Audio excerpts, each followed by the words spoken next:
Ladies and gentlemen, it's time. It's a ship chasing annual tradition, a live hang with our friends. We are simulcasting live on the RotoViz YouTube channel, which you guys should also be subscribed to. We're going to have Shawn Siegele, Ben Gretsch, Pat Crane holding it down all night, a rotating cast of characters. Beverages will be had. We will tilt. We will have fun. Buckle up for, 4 straight hours of live draft programming. Let's do it. Pat Fryer Helmo. This is why I'm hot. Anita Handjob. Fix your sight. Jamar Alpha Play Chase. Are you kidding me? Kadarius Toney? You can't handle the heat. Pete, it looks like we're finally Piss Boys. You're right.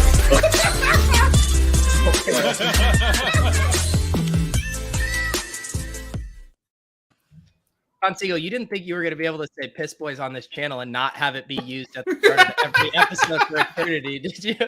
I didn't realize, but I loved it. That was a lot of fun there. So, how are we doing tonight, guys? Ship chasing live stream. This crew's going to hold it down tonight. We might be coming. We might be going. We're going to have lots of friends joining us. Shawn, you got multiple Chiefs picks on tap tonight. How you feeling? Good. I've been saying all week, it didn't bother me when they blew the AFC Championship game. It didn't bother me when they traded Tyreek Hill. But I'm already be very frustrated with these 2 first-round picks when they do the Jonathan Taylor, Clyde Edwards-Helaire thing again tonight. So we'll see how that turns out. George Pickens, I actually am okay with. Who's your dream guy there? Who are you hoping they land? Well, I mean, if Burks would fall, that would be perfect. And some of those other guys. I just wanted to hear you say Traylon Burks. I think Burks has got to be another roll the clip guy for us at this point. Like, it's Visca more than like they're even saying he is Visca. So let's just. I know they're saying, he's Visca. We need to get behind. We need a highlight reel for him. I feel like there's been a battle going where like the NFL draft prognosticators and big draft complex have been really down on Burks. And then I'm just seeing these flowery pieces from you guys about Treylon Burks, and I'm having all this cognitive dissonance. Is he going to go in the first round and be a superstar, or is he going to fall out and be N'Keal Harry? Andre Johnson. That's what I've been saying. He was only incredibly efficient at everything he was asked to do, and was the total engine of an SEC offense. I mean, probably pretty bad. Yeah, it's probably not a thing to invest in. My goodness. Let's talk ourselves off of that. Also, to be clear, we are simulcasted on the RotoViz YouTube channel. You guys should be subscribed to that, whether you're watching here on Ship Chasing or over there. I know Ben and Shawn are going to be firing up some live streams tomorrow night. We will see if Pat and I are sober enough or, have, dehydrated a bit or hydrated enough to come over there tomorrow. But do you guys have anything on tap for that, or just running it back? We're going live. And we're just gonna do it live. If people like you want to come on, then you're gonna come join us for a little bit. If not, Shawn and I can talk for like 3 hours. Not easy. It's gonna be longer than 3 hours, but we can talk football for as long as it takes. That's right. Ben claims he's going to be a little bit more sober analytical for the world. Yeah, well, he said that, but we don't really care about that portion of it. But I would love if analytical became a euphemism for sober. Sober. I can imagine my wife being like, "Can you just stay a little analytical tonight?"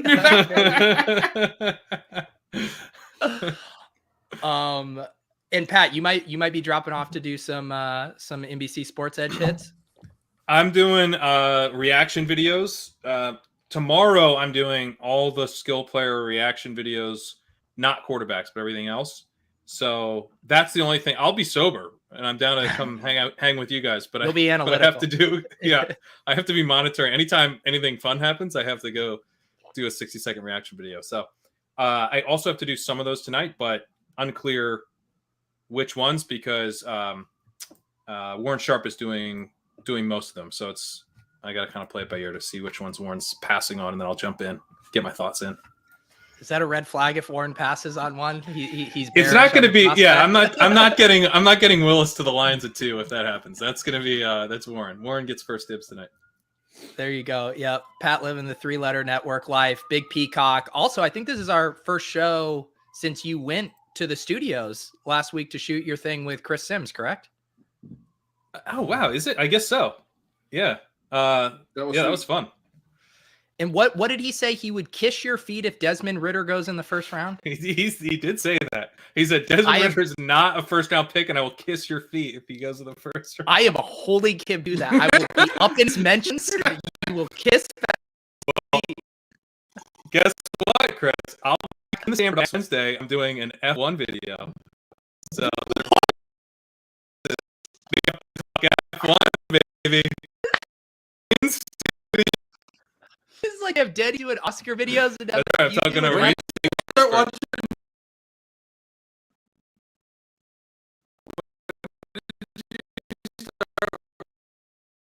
I was saying the stream is glitching on everyone. Really?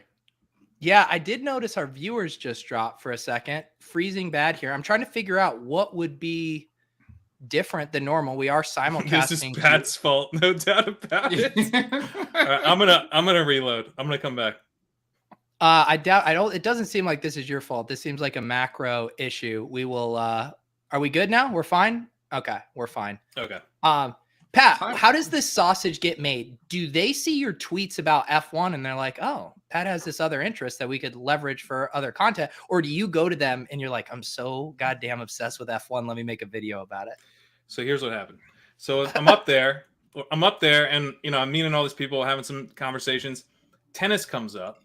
And, one of the producers talking about how she plays tennis and everything.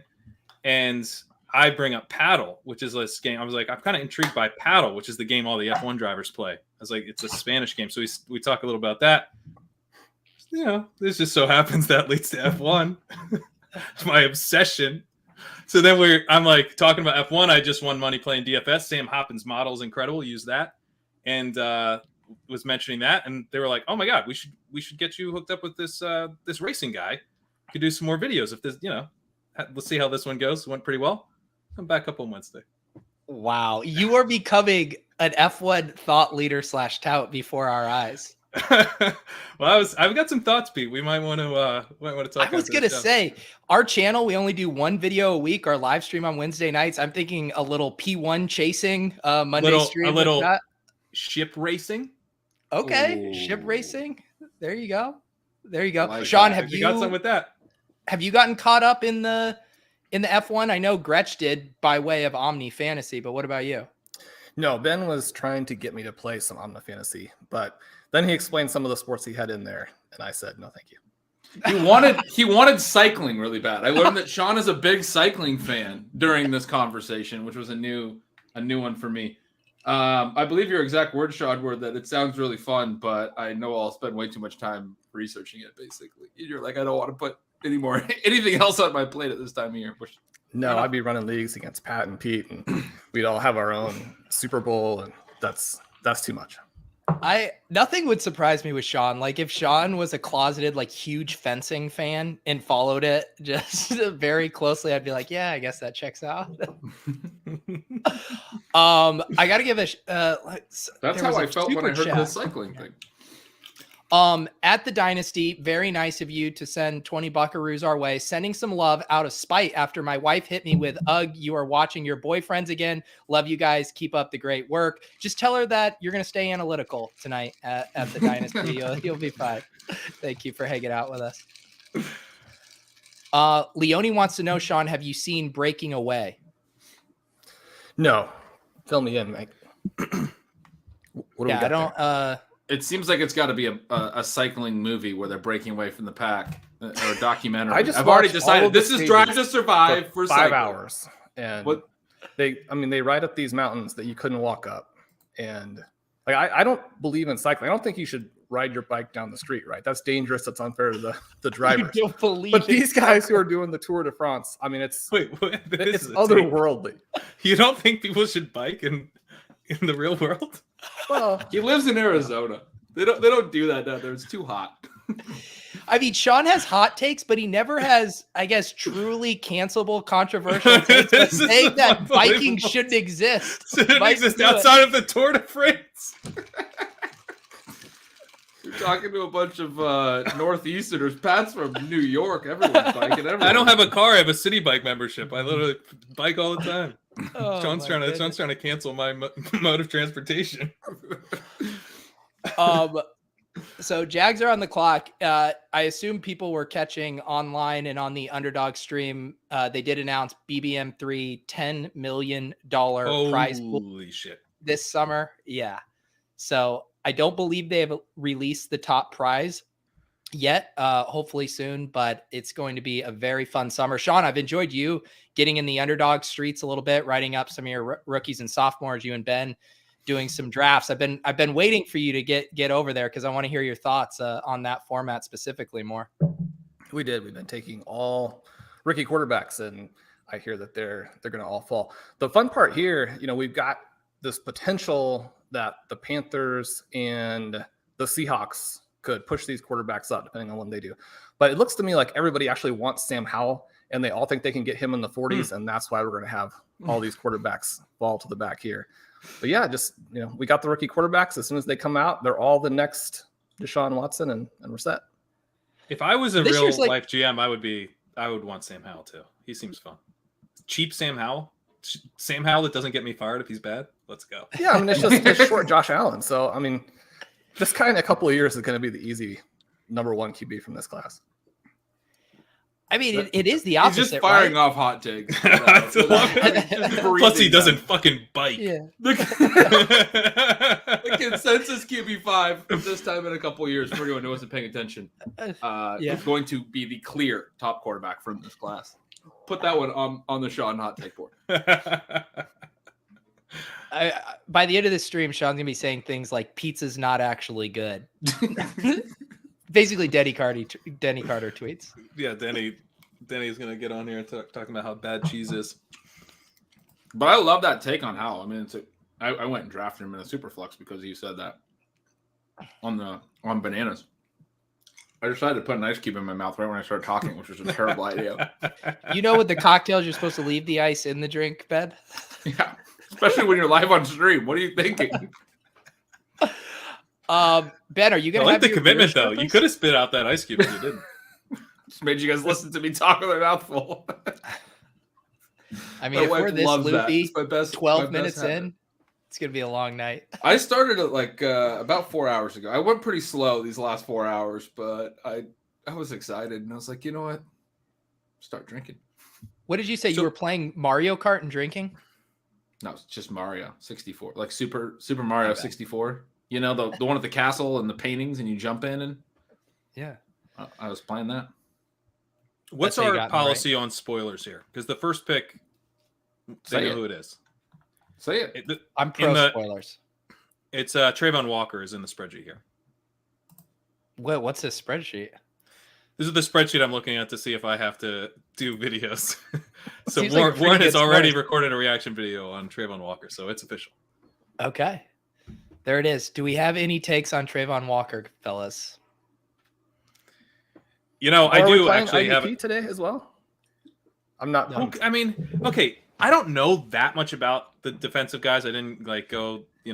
I'm down the rabbit hole enough on the offensive side, but he didn't pick Hutchinson bulky, right? Because of Jim Harbaugh. Is that what happened? It seems like that's what happened, right? Like Hutchinson's not even close to Walker in terms of his production, and the athleticism is like he's a little worse, but very close. Does anyone?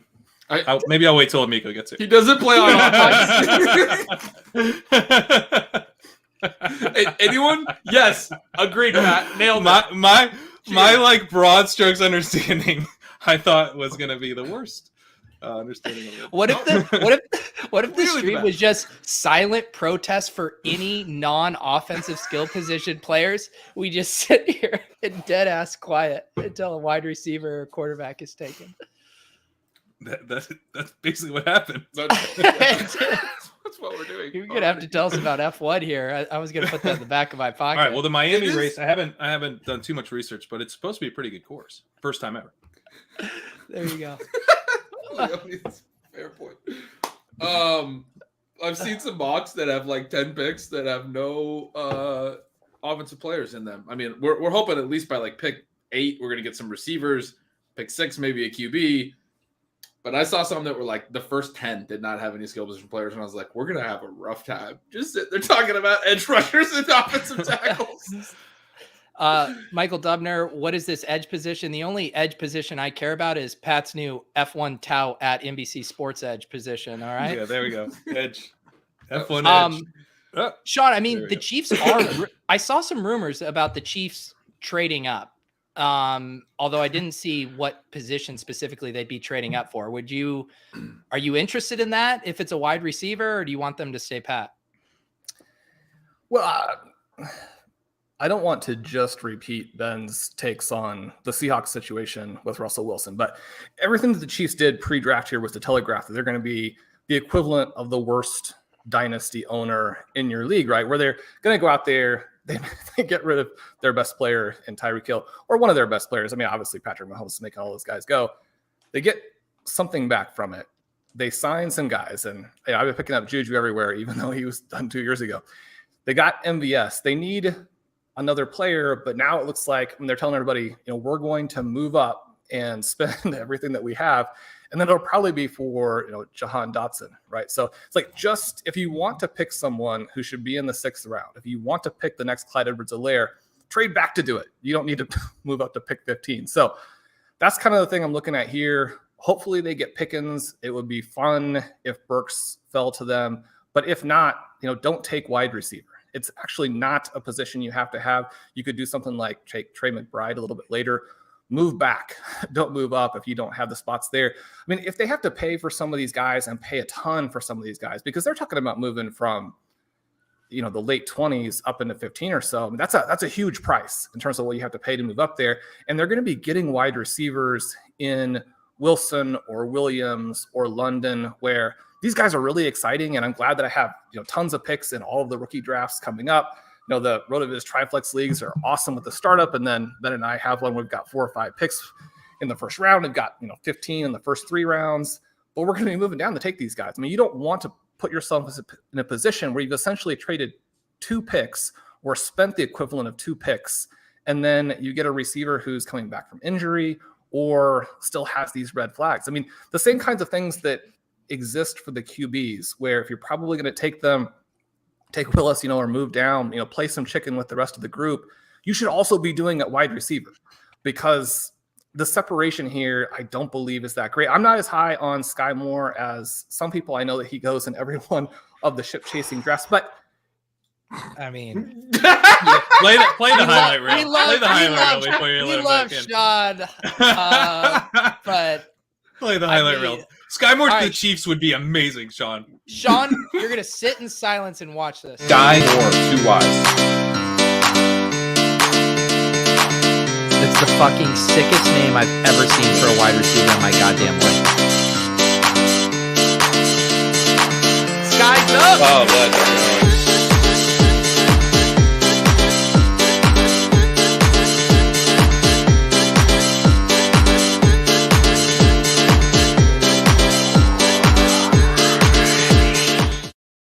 Sean, your slander.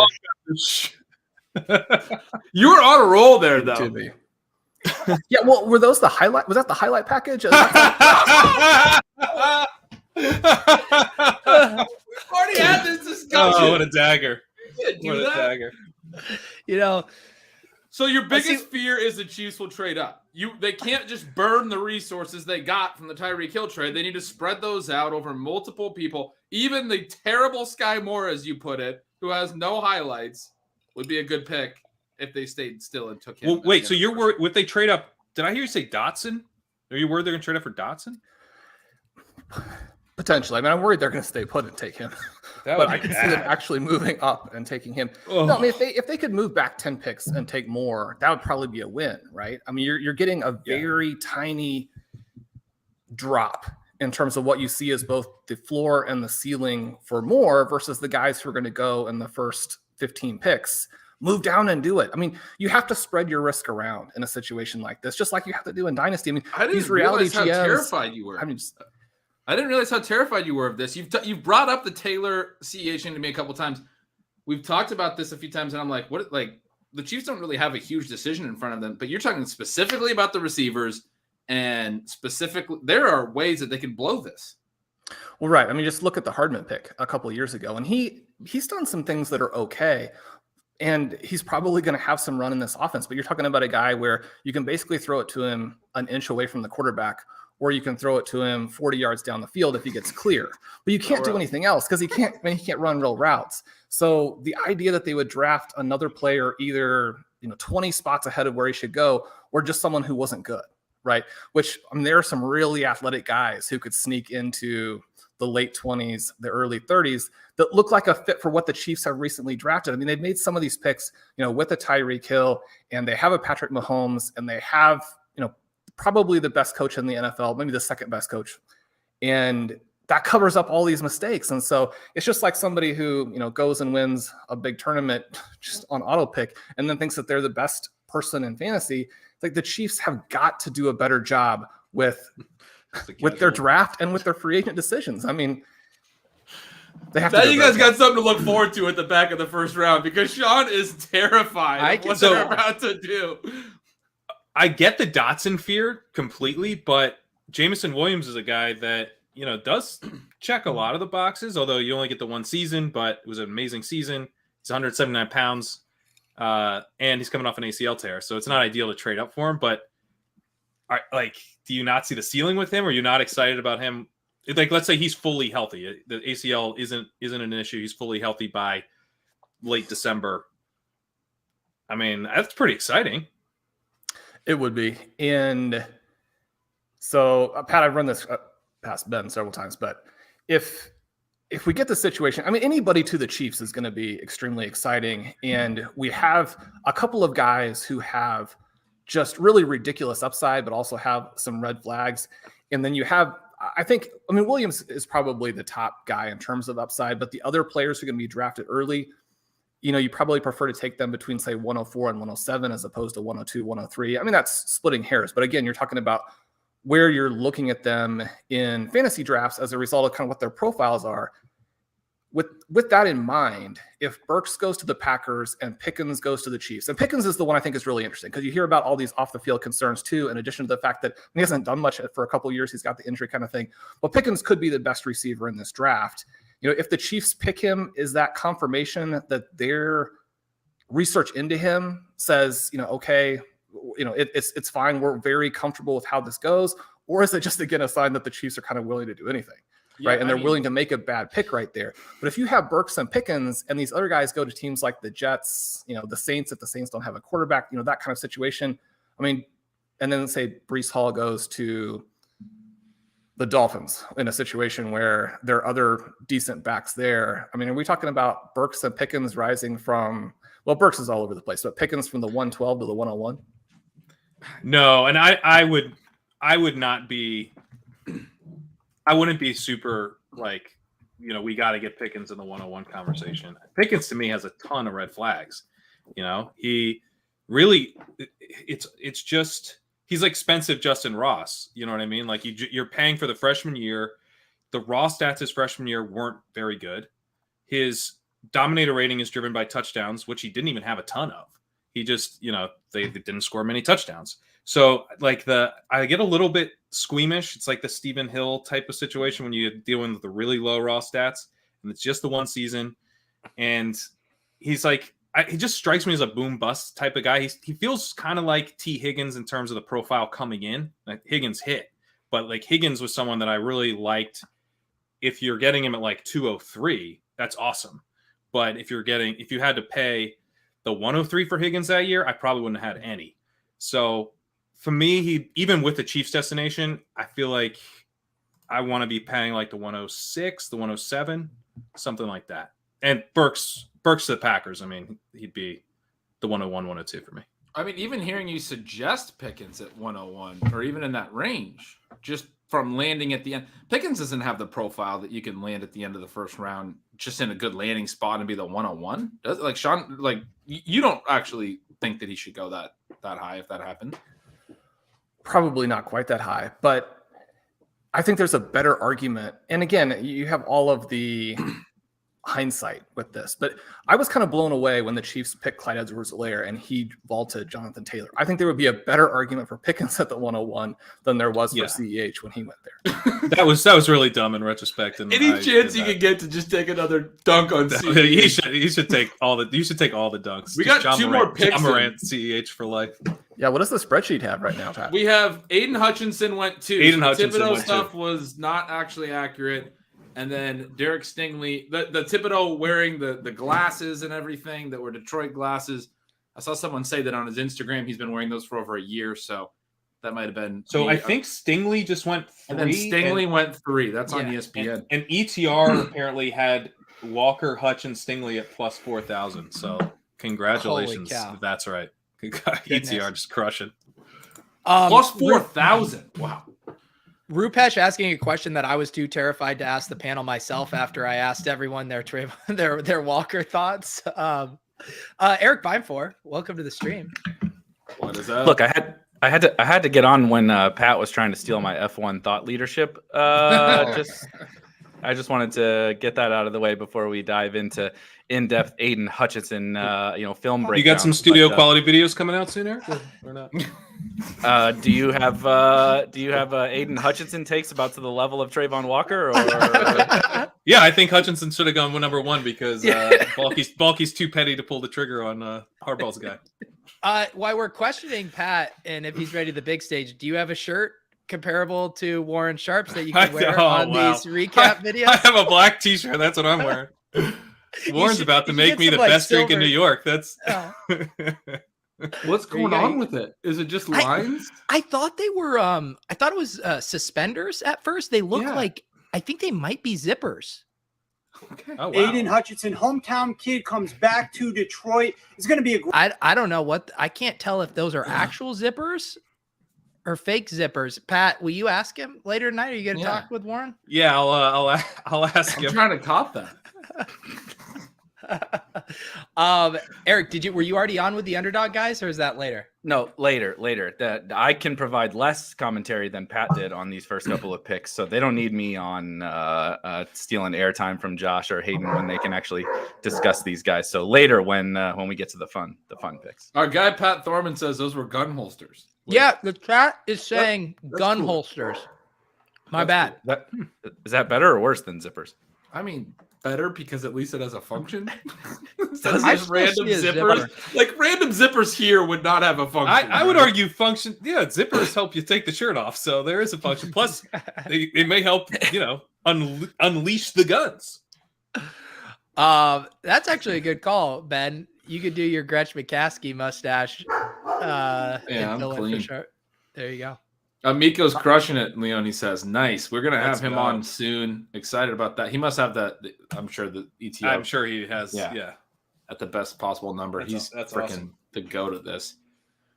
As Adam would say, Amico was grinding his cock off, I believe is the phrase. What's up, Wellis? What's up, everyone tuning in tonight? Rotovisors, YouTubers, Spike Weekers. What's new with you, Eric? Grinding my dick off for next week, man. Been working like crazy to get everything ready for draft season. So it's a weird world that we live in now where we're drafting teams in February and getting everything ready for the first week of May. But it's good. $10 million. I don't know if you guys saw $10 million on Underdog Best Ball Mania 3 total prize pool. So this is just going to be absolutely banana land. So we got to be ready off and running next week. Yeah, it's going to be awesome. Did they confirm that the contest is going to go up on Monday? I'm pretty sure they haven't confirmed it, but they've basically teased that without saying it. Look who it is. Anthony Amico. There he is. What's up? I'd say show me your cock, but you grinded it off, buddy. How you doing? I'm doing pretty good, man. We just hit the 40-1 trifecta at ETR on these first 3 picks, so we're feeling good tonight. That is incredible. How long ago did you lock that one in, that 40-1? I think we only took that like a week or so ago. I mean, these things have moved so fast. It's incredible. Yeah. We got Sauce Gardner went at 4. 5 days ago. That's incredible, dude. There. Oh, wow. Leone's awesome. tweet. I feel you, Leone. It sucks. He said no draft props in New York is killing my soul up there in the corner. I feel you, Leone. I was trying to get in on some of this stuff too. I know. We have brick and mortar in Washington, and then I was about to go to it today to at least get some stuff down, and then the one closest to me doesn't have their sports book up yet. There's only going to be like 12 in the whole state, and there's only like 5 that have gotten up. It sucks. Sauce Gardner 4. That was higher than projected, right? Amico? I think people were expecting it to go like maybe 5. Okay. I'm shocked. Like I felt like the discourse was definitely that they weren't going to take a corner. Well, we're relying on you for this type of response for everything from here on out, for the record. This is me trying to remember a Josh Norris jump in and be like, oh, you know. No, please jump in. Wasn't the discourse that the local beats thought they weren't taking a corner, but the national guys did, or something like that? Yeah, Connor Hughes has been adamant, and he's like nailed the Jets for the last couple of years that they weren't going to take a corner because of Saleh's defense and all that. And then, like Jeremiah, Schrager, like all these guys had Sauce there. It took. I mean, I didn't know who to believe, honestly. Yeah. I didn't feels like they should have taken a tackle. They could have gotten that. Yeah, I thought they were going to take a Kwanu. Like if I was picking, that's who I put in my mock. I didn't see any mocks that went corner 3, 4. I mean, I like looked at a lot of them in the top 10, mostly just to kind of get a feel from when we might first get our first skill position guy. But it seemed like everything was edges and tackles, or there might be one corner in the top 5. Is that more or less accurate from what people were expecting? Yeah. I think like one corner, or like the Giants definitely could have taken Sauce at 5. Like the way it sets up for them right now, like if they were to keep both picks, they could pretty easily best player available right now. Maybe they take Jameson Williams or someone fun. And then at 7, they can take whatever the heck tackle they want. You know, like that's the position they're in right now. So we'll see what they do. You're a Giants fan, right? Yeah. Well, I mean, like loosely, you know, like loosely, yeah. But are you at all nervous? Like, what do you want out of these picks? Yeah. Well, for my wallet, I'd love them to take Jameson Williams. Yes. For my fandom, I wouldn't mind Jameson Williams. For my fan, like let's have some freaking fun. Like, what are we doing? Like, Tony sounds like he's out. Like, Galladay's dust already. Wait, Tony, we're already done with Tony? Well, it sounds like they're gonna they're gonna move on at some point. You know, like I don't know. I think he's good. What, 2.5 games. 2 games. Dable came in and met him and was like, all right, he's on the trading block. I get the sense that Tony might not be a great hang. Yeah, that seems accurate. So someone asked him about Sauce Gardner. His name is Ahmed, I believe. Yes. But breaking news, we are changing him in the CMS to Sauce because we're never. Wow. There you go. Officially Sauce on the Roto-World page. I feel like that always happens too with UFC fighters. Like sometimes I'll be looking at the Google like matchups and it'll be like the Korean Zombie. And I'm like, is that his actual name? But like someone at Google decided that they were going to go with the Korean Zombie as the official name they put up there. How do we get him into the Sauce video? When we start saucing people, we just need his face. You want the sauce? And then Sauce Gardner. Sure, you think you want Ship Chasing to review your team. How much sauce would you like on your team reviews? Oh, I love this. You asked for the sauce. He wants it extra saucy. You think you want it spicy. He wants 13. Oh, boy. But then you realize you can't handle the heat. Fuck this guy. Do we have to review his team? Hey. Why did you take Moel and Kaz? What are you doing? So fucking cute with his 0 RB. Evan, you will speak when you are spoken to. Fuck off for his awful team. Ship Chasing team reviews are getting spicy this summer. Come get the sauce. 2. He wanted a 2. There you go. Sauce Gardner, thank you for giving me an excuse to roll one of our 6 clips we have. We got to get as much time in as we can here. Yeah. If we need, Sean, if anyone happens to want to mention JJ Taylor at some point during the stream, We do have content. You have a clip for JJ Taylor. It's like 5 minutes long. It will really help. Yeah. The code word for I need to go to the bathroom is JJ Taylor's kind of interesting this year. Oh my goodness. So what's your other biggest long shot bet, Anthony, that you think has a reasonable chance of hitting? Well, I mean, the Giants take a receiver here. I have that. And you think it would be Williams if it was? Well, Breer had this morning that they were connected to him, and I know that Dable has kind of like the direct link there because he coached for Alabama. So it would be nice. I got to see what else I have the rest of the night because honestly, I've just been thinking about like these first 4 picks. I feel like for the last eternity of my life, even though apparently it's only been like 5 days. And you hit 40 to 1 on it, so you got to feel pretty good about that. Yeah, we feel good about that. Let's see. Yeah, I mean, stuff that's realistic, I guess. I have like a kneel to the Chargers. I guess that's not like super dead. Pickett to the Titans. This is what you're saying is second safety. You don't care. You only care about your closing line value. That's all. Bring up this Leone comment. Leone calling out Amico right now. I know. I'm getting all the. He also said you had Sauce Gardner 16-1 in the chat, and I saw no enthusiasm for you on that. Well, I've leveled that out quite a bit over the last. How many total bets have you placed on the draft? Man, you're gonna expose me really hard here. 214. I probably would have guessed more. I think I might have too, honestly. That's great though. I mean, that's a freaking. I mean, it's like you start, you get in good positions, then you're like, well, I want to, level this out a little bit just in case this and this happens. And like this draft in particular is crazy. So, I have like I had like 8 different guys to go 1. Like, it's like, how could you feel comfortable at any point? All right. Giants pick is in. You have 50 to 1 on Jameson on this pick right here. Is that what he's saying? For him to go in the top 5. Top 5. I know everyone was taking him top 10, right? Yeah, top 10 is still good. Top 10 is still good, but top 5. Seems like the fantasy community really wants to see Jameson. From these prop bets, wants to see Jameson in the top 10. We love JMO, dude. I mean, if there's one thing we love, it's a guy with an injury discount.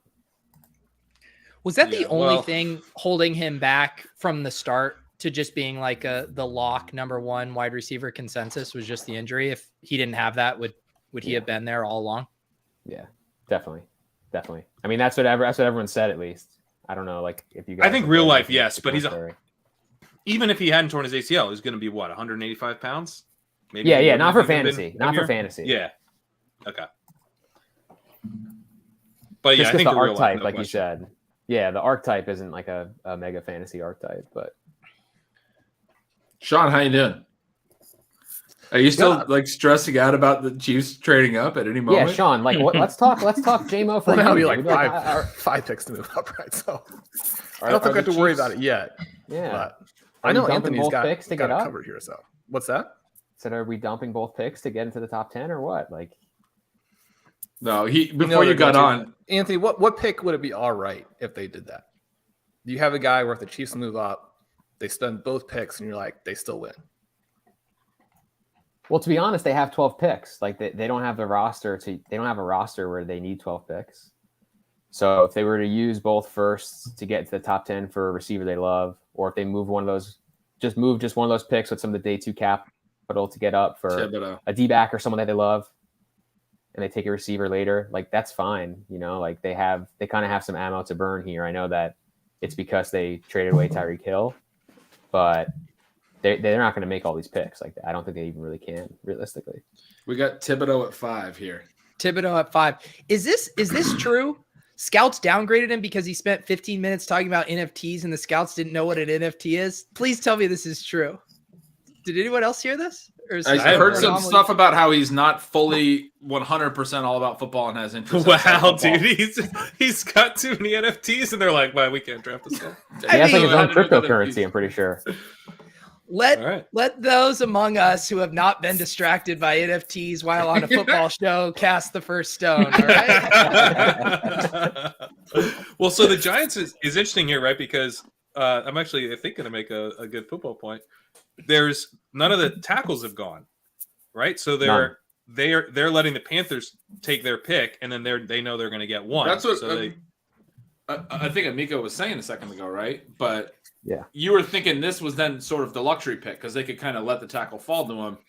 But what do you think about an edge rusher there, or Thibodeau there? Does that make sense?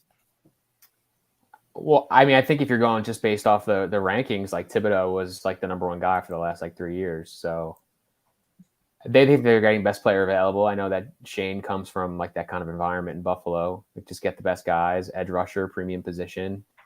I like it. I mean, I think this dude can play. Like, we'll see about some of this other stuff, but I feel like, you know, the football hardos are always the ones to be like, oh, like Aiden Hutchinson said, like, I would die for football. And like, that's why he's the number 2 pick and Kayvon Thibodeau isn't. Like, I'm dead serious. Like, that's how these things work. Dan Campbell, I mean, I believe you. Correct. Yeah. I mean, these guys, for the combine, right? They can train for a specific thing. You want to be really good at the 40-yard dash, your agility, you train for that. How are these guys not being coached up to say, like, I would rather die than not ever play another snap of football again? I would be having my guys say that in every interview. They're like, they pull out a Glock, prove it. Yeah. What you have to do is, it's not just the interviews. You need to say that for like 4 years or 3 years in college. Like every person you talk to, you're like, literally, I can't wait to die for football. And then when they interview everyone else, I can't wait to die for football. I'll die quicker than you for football. Oh my goodness. So the interviews are wild too, because Trey McBride was on like one of the PFN shows, and they asked him like, what's the craziest question they asked you? And he said that they asked him like, what color is chocolate? And he said he's like brown. And they were like, well, there's, you know, white chocolate, there's dark chocolate. Like he said they were like correcting his answer, and he was like, all right, like, what does that have to do with playing football? You know? Like they like, want you him white to chocolate. That's fucking gross. Can you imagine Shawn interviewing these players? Do you have a bicycle? Yes. Get the fuck out of here. Were you in the Tour de France? I kind of like this for the Giants, Amico, as you were saying that. I mean, they get the Bills guys in. They're going to build through both lines here. They're going to start this rebuild that's not going to have Daniel Jones. The Giants, it's going to be years before the Giants are good, but you're going to start with 2 top 7 picks, get a good young edge rusher, best player available, and a good tackle. I mean, that's like a real nice start to that process. Yeah. One the question Bills I have got not- for you guys, Amico and Amico. Yeah. Sorry, Coach, but the Giants thing, talking about like JMO to them, like I get it. Nobody's a big fan than me, but like from a Giants perspective, yeah, build through these lines. Like, I know we think Galladay is dust, and they're talking about trading Tony or whatever. Shepard's coming off the injury, but like those 4 receivers are pretty freaking good. Like it's not that bad of a like they're not like hurting for. I mean, Darius Slayton's your number 4. Like that's a better number 4 than the Chiefs have, you know. And they got Dayball that in theory can extract a little more out of those guys. So like, I don't know. Yeah. I think it's a smart move for the Giants. And then for fantasy, obviously, like if they don't take one of these guys here, I mean, Slayton, Galladay, somebody's got to do something in this offense. Yeah, the Giants are definitely going to be the kind of team with like the late round darts and best ball that like no one wants and somehow end up producing. Yeah. I've been taking Slayton because he's free, and he might also get traded. There's outs where he's like he goes to Green Bay as the deep threat or something. Yeah. They all have outs on the Giants or on other teams. Like literally all of them have outs, like all kinds of outs. So what are we thinking here with the Panthers? They've been adamant all along they're not doing a quarterback. Do we believe Got to it? be tackle, right? Yeah. Them getting their pick of a litter at tackle, I have to think they're going to take one. I think you're muted. So who's the tackle we think would go here? Who's best available? Is it Icky? Yeah, I think everything I read said it's basically Icky and then Cross for them. Okay. I was just muted as I was saying this, but I was gonna say, like, I keep seeing Cross to them, and then Neal is the one that some people have as the top tackle on the board, right? Evan Neal. Yeah, I think it's kind of like a pick your poison thing because Neal can play. Well, they both honestly can play a bunch of different spots, but it sounds like Icky was like the big riser. Every like top guy, like I know Jordan Rannon said he interviewed like 13 different league personnel people. They all had, it was like 6 Aquanu, 7 Neal. Like it was really close, and like no first place votes for Cross. They took Bob McGinn's thing. They took Oh, Icky. nice. Let's go. What did you have on that? You got to tell us. You can't just like quietly pump your fist. Oh, out. sorry. Yeah, How I much don't know. money did you just make? Amico Like, just- No, I'm not a excited. bomb. Not a bomb. Just a normal. I like care. They opened like 2-1 to take a lineman first. So That's what you hit 2-1 yeah, on the line. simple. 2-1. So, you know, not everything's crazy, guys. Just a you know? bread Yeah, and I butter mean- win there. You got 214 bets. We're just trying to lock I you maybe in. had You know? Icky Like- specific at like The people on this show don't know about the concept of singles. We either strike out or hit grand slams. Right. the upside chat. Yeah, that's right.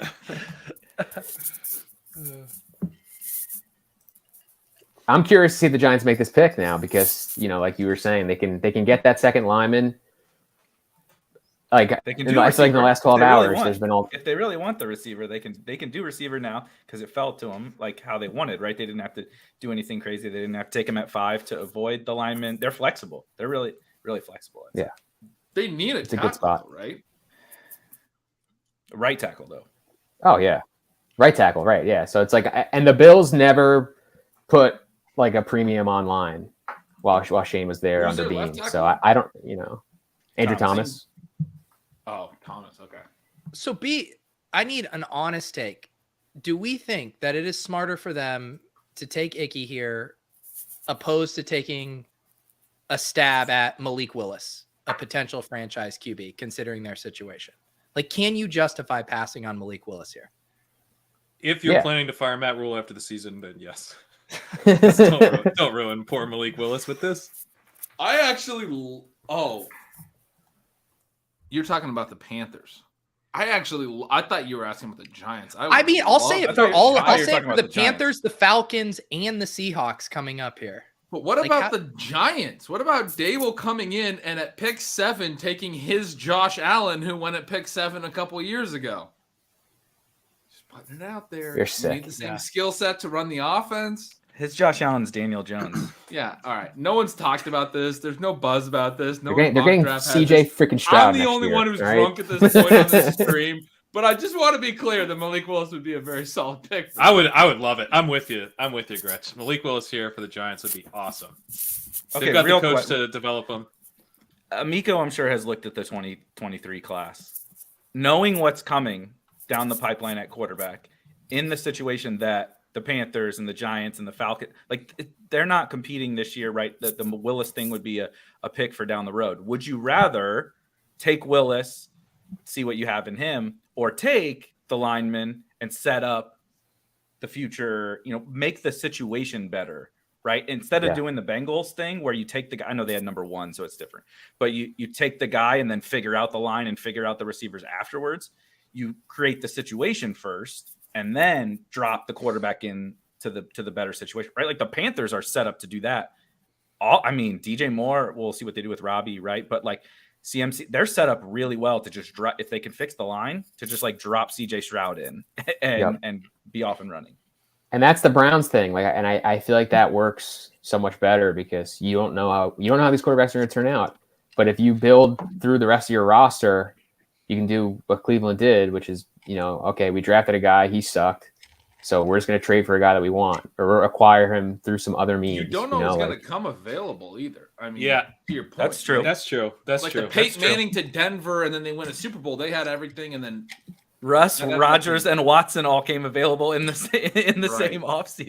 I would argue that the guys coming available though does make it easier to take a big swing because if Baker's available basically for free, I was gonna say Ben's pretty excited about Mayfield to the Panthers for all of his DJ Moore shares now. or like a Jimmy Garoppolo. Like I'm very enticed by Willis's ceiling. Plus, this is a league that has the Texans in it. So, like, are you really getting the number 1 pick? Well, yeah. So that was the thing. That's the only thing that I was thinking about. And I was making this case for the Lions at 2. Like, those quarterbacks next year are going to be so highly contested. And there's teams already that have multiple picks. Like the Eagles already have, shots in the chamber. The Lions have multiple picks. Like there's the Texans are going to have multiple picks. This is a great point. So many teams have the ability. So like, if you think it's close, you take Willis now. Take your shot now. Get information I just don't now. think If you think it's close, people vary wildly on Willis. So I'm not sure that it's close. That's the problem. Like Willis is the upside shot in this class. Willis is a very, very flawed prospect. We're just excited about him because of his ceiling, which is totally fine. Like all these dudes next year are like infinitely more ready to play in the NFL and also have the ceiling that Willis has. But how good are we at evaluating quarterbacks? We're so bad at evaluating quarterbacks. We're so bad at it. Take the shot now. Get information now. It's like in DFS, you want information to late swap, right? Like you can still do what the Cardinals did with Josh Rosen. If you suck, then you get the top 5 pick. That's great. Go start one of these rookies. If he's terrible, you're going to be in position to draft the quarterback next year. Plus, if you're the Giants, you're not getting fired. You're probably getting 2 quarterback picks if you do it within 3 years of each other, or within this year, wait a year, and then another quarterback. Shane will get 2 quarterback picks, so I'm taking my shot if I like Willis. Yeah. I know they might just think he stinks. I like what you described, Pat. Is exactly our late round QB philosophy in like FFPC drafts, right? Where it's like you take a big high upside swing on the Trey Lance because you're going to be able to get Derek Carr on the waiver wire. Exactly. I mean, literally, you can do that now. Like, you can almost not exactly Derek Carr, but Jimmy Garoppolo is available on the waiver wire. It's crazy. Like, the floor at quarterback is like the highest it's ever been in the NFL, because I think these teams rightly are kind of like, I don't want a slightly below average quarterback that doesn't do anything for me. Shawn, Dubner's asking you to pump the QB bags. We're all kind of doing that. How good is this 2022 class going to be? How elite is this class going to turn out to be? After the 2021 class was supposed to be best since 2021. Yeah. Well, these guys are all better than not all of them. We got a good group of people here who I think immediately end up being more exciting, more fun out there. The big arms running around. They can play the contemporary NFL offense. One of the things that I like about these guys is you can go out there. You don't have to play like they played 10 years ago. Let them just do whatever and build your team around that. Have it be fun. Throw the ball deep. Have the quarterback run for the first downs. I mean, that element right there. When you're on 3rd down, you're out on the edge, you run for the first down, and you just play the snap again. I like what they bring to the table, and I like the idea of taking shots. One of the things that Anthony was saying, and I think is true about the Chiefs, is that if you have this powerful roster, you can move up and try and get some better players. At the same time, if you move back and see more people, even if you end up cutting some of these guys, I'd like to see as many people in practice as possible. And once you have them there and you're working with them, then, I mean, right away, right, we get news out of these camps of this guy's going to be a star and this other person. It's like, we know where you already missed. It's good to be able to have that information too, as you're trying to build out your roster and the depth of your roster. That's a great point. We got that from Trey Sermon. It seemed like a little bit early. Like, well, maybe not entirely, but we didn't hear about it, but they knew pretty quickly. Yeah. they apparently knew quickly. Yeah. I love what everything you just described about this class could have been the scouting report on Josh Allen a few years ago. I mean, I hated Allen. I was like definitely saying dumb stuff. Yeah. I mean, it's a huge win for the football guys. The Allen thing is like, we do this with like Devontae Adams, right? Where it's like every rookie who sucks, or every young player, every young wide receiver, right? Terrace Marshall sucks for 2 years. It's like, don't write him off yet. Devontae Adams. Remember Devontae Adams? It's like, if we comp every quarterback who sucks to Josh Allen, it's like, sure, yes. I get it. And I understand that that's not what you're doing. And I understand, like, obviously. Oh, that's definitely what I did. That's definitely no, it's talking Malik, about. That's exactly what I did. Malik Willis is Josh Allen. That's it. Objection withdrawn. But I do think cherry picked right there. That's a great counter argument. We have like I do 5 think it's Jake fair to Lockers say in that this draft. the NFL doesn't place the draft position doesn't fully reflect scrambling ability, downfield ability, downfield willingness, and it probably places a little bit too much emphasis on intermediate accuracy. I think that's kind of what I think about the Josh Allen lesson, because it's like kind of true of Patrick Mahomes, a little true of Deshaun Watson. Like there's sort of a type that's been undervalued. Well, and doesn't that go into just overall team building and how incentives are in line for GMs? Like a guy with more short intermediary accuracy might protect a GM, might make him look better quicker out of the gate. Then you take a big swing on Malik Willis and he flops and now you look like an idiot. But if he hits, you have Josh Allen. And so it's like what GMs actually are empowered to take a swing that big. And why is Willis a better pick than Sam Howell though? Then that's Sean's been saying this. He's not. I think yeah. Why would I take Willis in the top 10? Like if I'm the he's Giants, a better rusher. Why don't I just Willis is definitely a better rusher. But I love this from Beimfohr because Beimfohr plays a ton of college football DFS. He's really good at it. I love talking to you about how they actually played in college. They play very similar. You watch a ton of college football, right? And you're Howell saying is a madman. Howell's like especially once he lost Daz Newsome and Diami, right, and Javante and Michael Carter. Love this. I mean, he had 4 NFL players, right, and so he just lit it up. He didn't have to do quite as much. They threw to the backs a ton. You know, Diami was crushing down the field. Blah blah blah. He lost all those guys. He had nobody this past year to throw to. He had to put the team on his back, and he went full. He ran like crazy. He's scrambling around. He's throwing the ball deep down the field. He takes a ton of chances. I would rather, if we're taking this upside Sam shot, Howell to the Howell. Seahawks. Let's go. But I think it's Howell over Will. I like cost. Howell. At cost. Yeah. I'm talking about at if cost. you can get Howell in the second round, I mean, I love that. I love it. Yeah. What is the downside, though? What are NFL teams looking at here? Because what you just described is what it just seems so obvious. Why would he drop because he was trying to win games as opposed to protect his draft status? He made more mistakes this past year, so people think that that's a flaw, when in reality, he was doing everything he could to try to win games with not a very good team. The stuff that I was looking at when we were writing up our profiles on Howell is like almost like 2 completely different careers for him. Like those first 2 years versus the third year, where like the third year he's rushing a ton more. He's doing, maybe the pass efficiency, takes a hit, but he's shouldering so much more of the offense, and you see it in the numbers, and you're like, okay, like that's a really difficult thing to do. Like not a lot of quarterbacks in college, especially, are capable of like completely revamping how they play or how the system plays around them and being successful. He didn't run before when he first came in. He didn't run. Pat, check your spreadsheet. Atlanta. Guys, yeah, we got Drake London to the Falcons here. Oh, Drake. Freaking go. 8. Let's go. I got to do a video. Drake London, first wide receiver, 4-1, baby. Love it. There we go. Well, I needed to recover because I fucking read Josh Norris's mock draft, so I bet Thibodeau at 2 because of the sunglasses.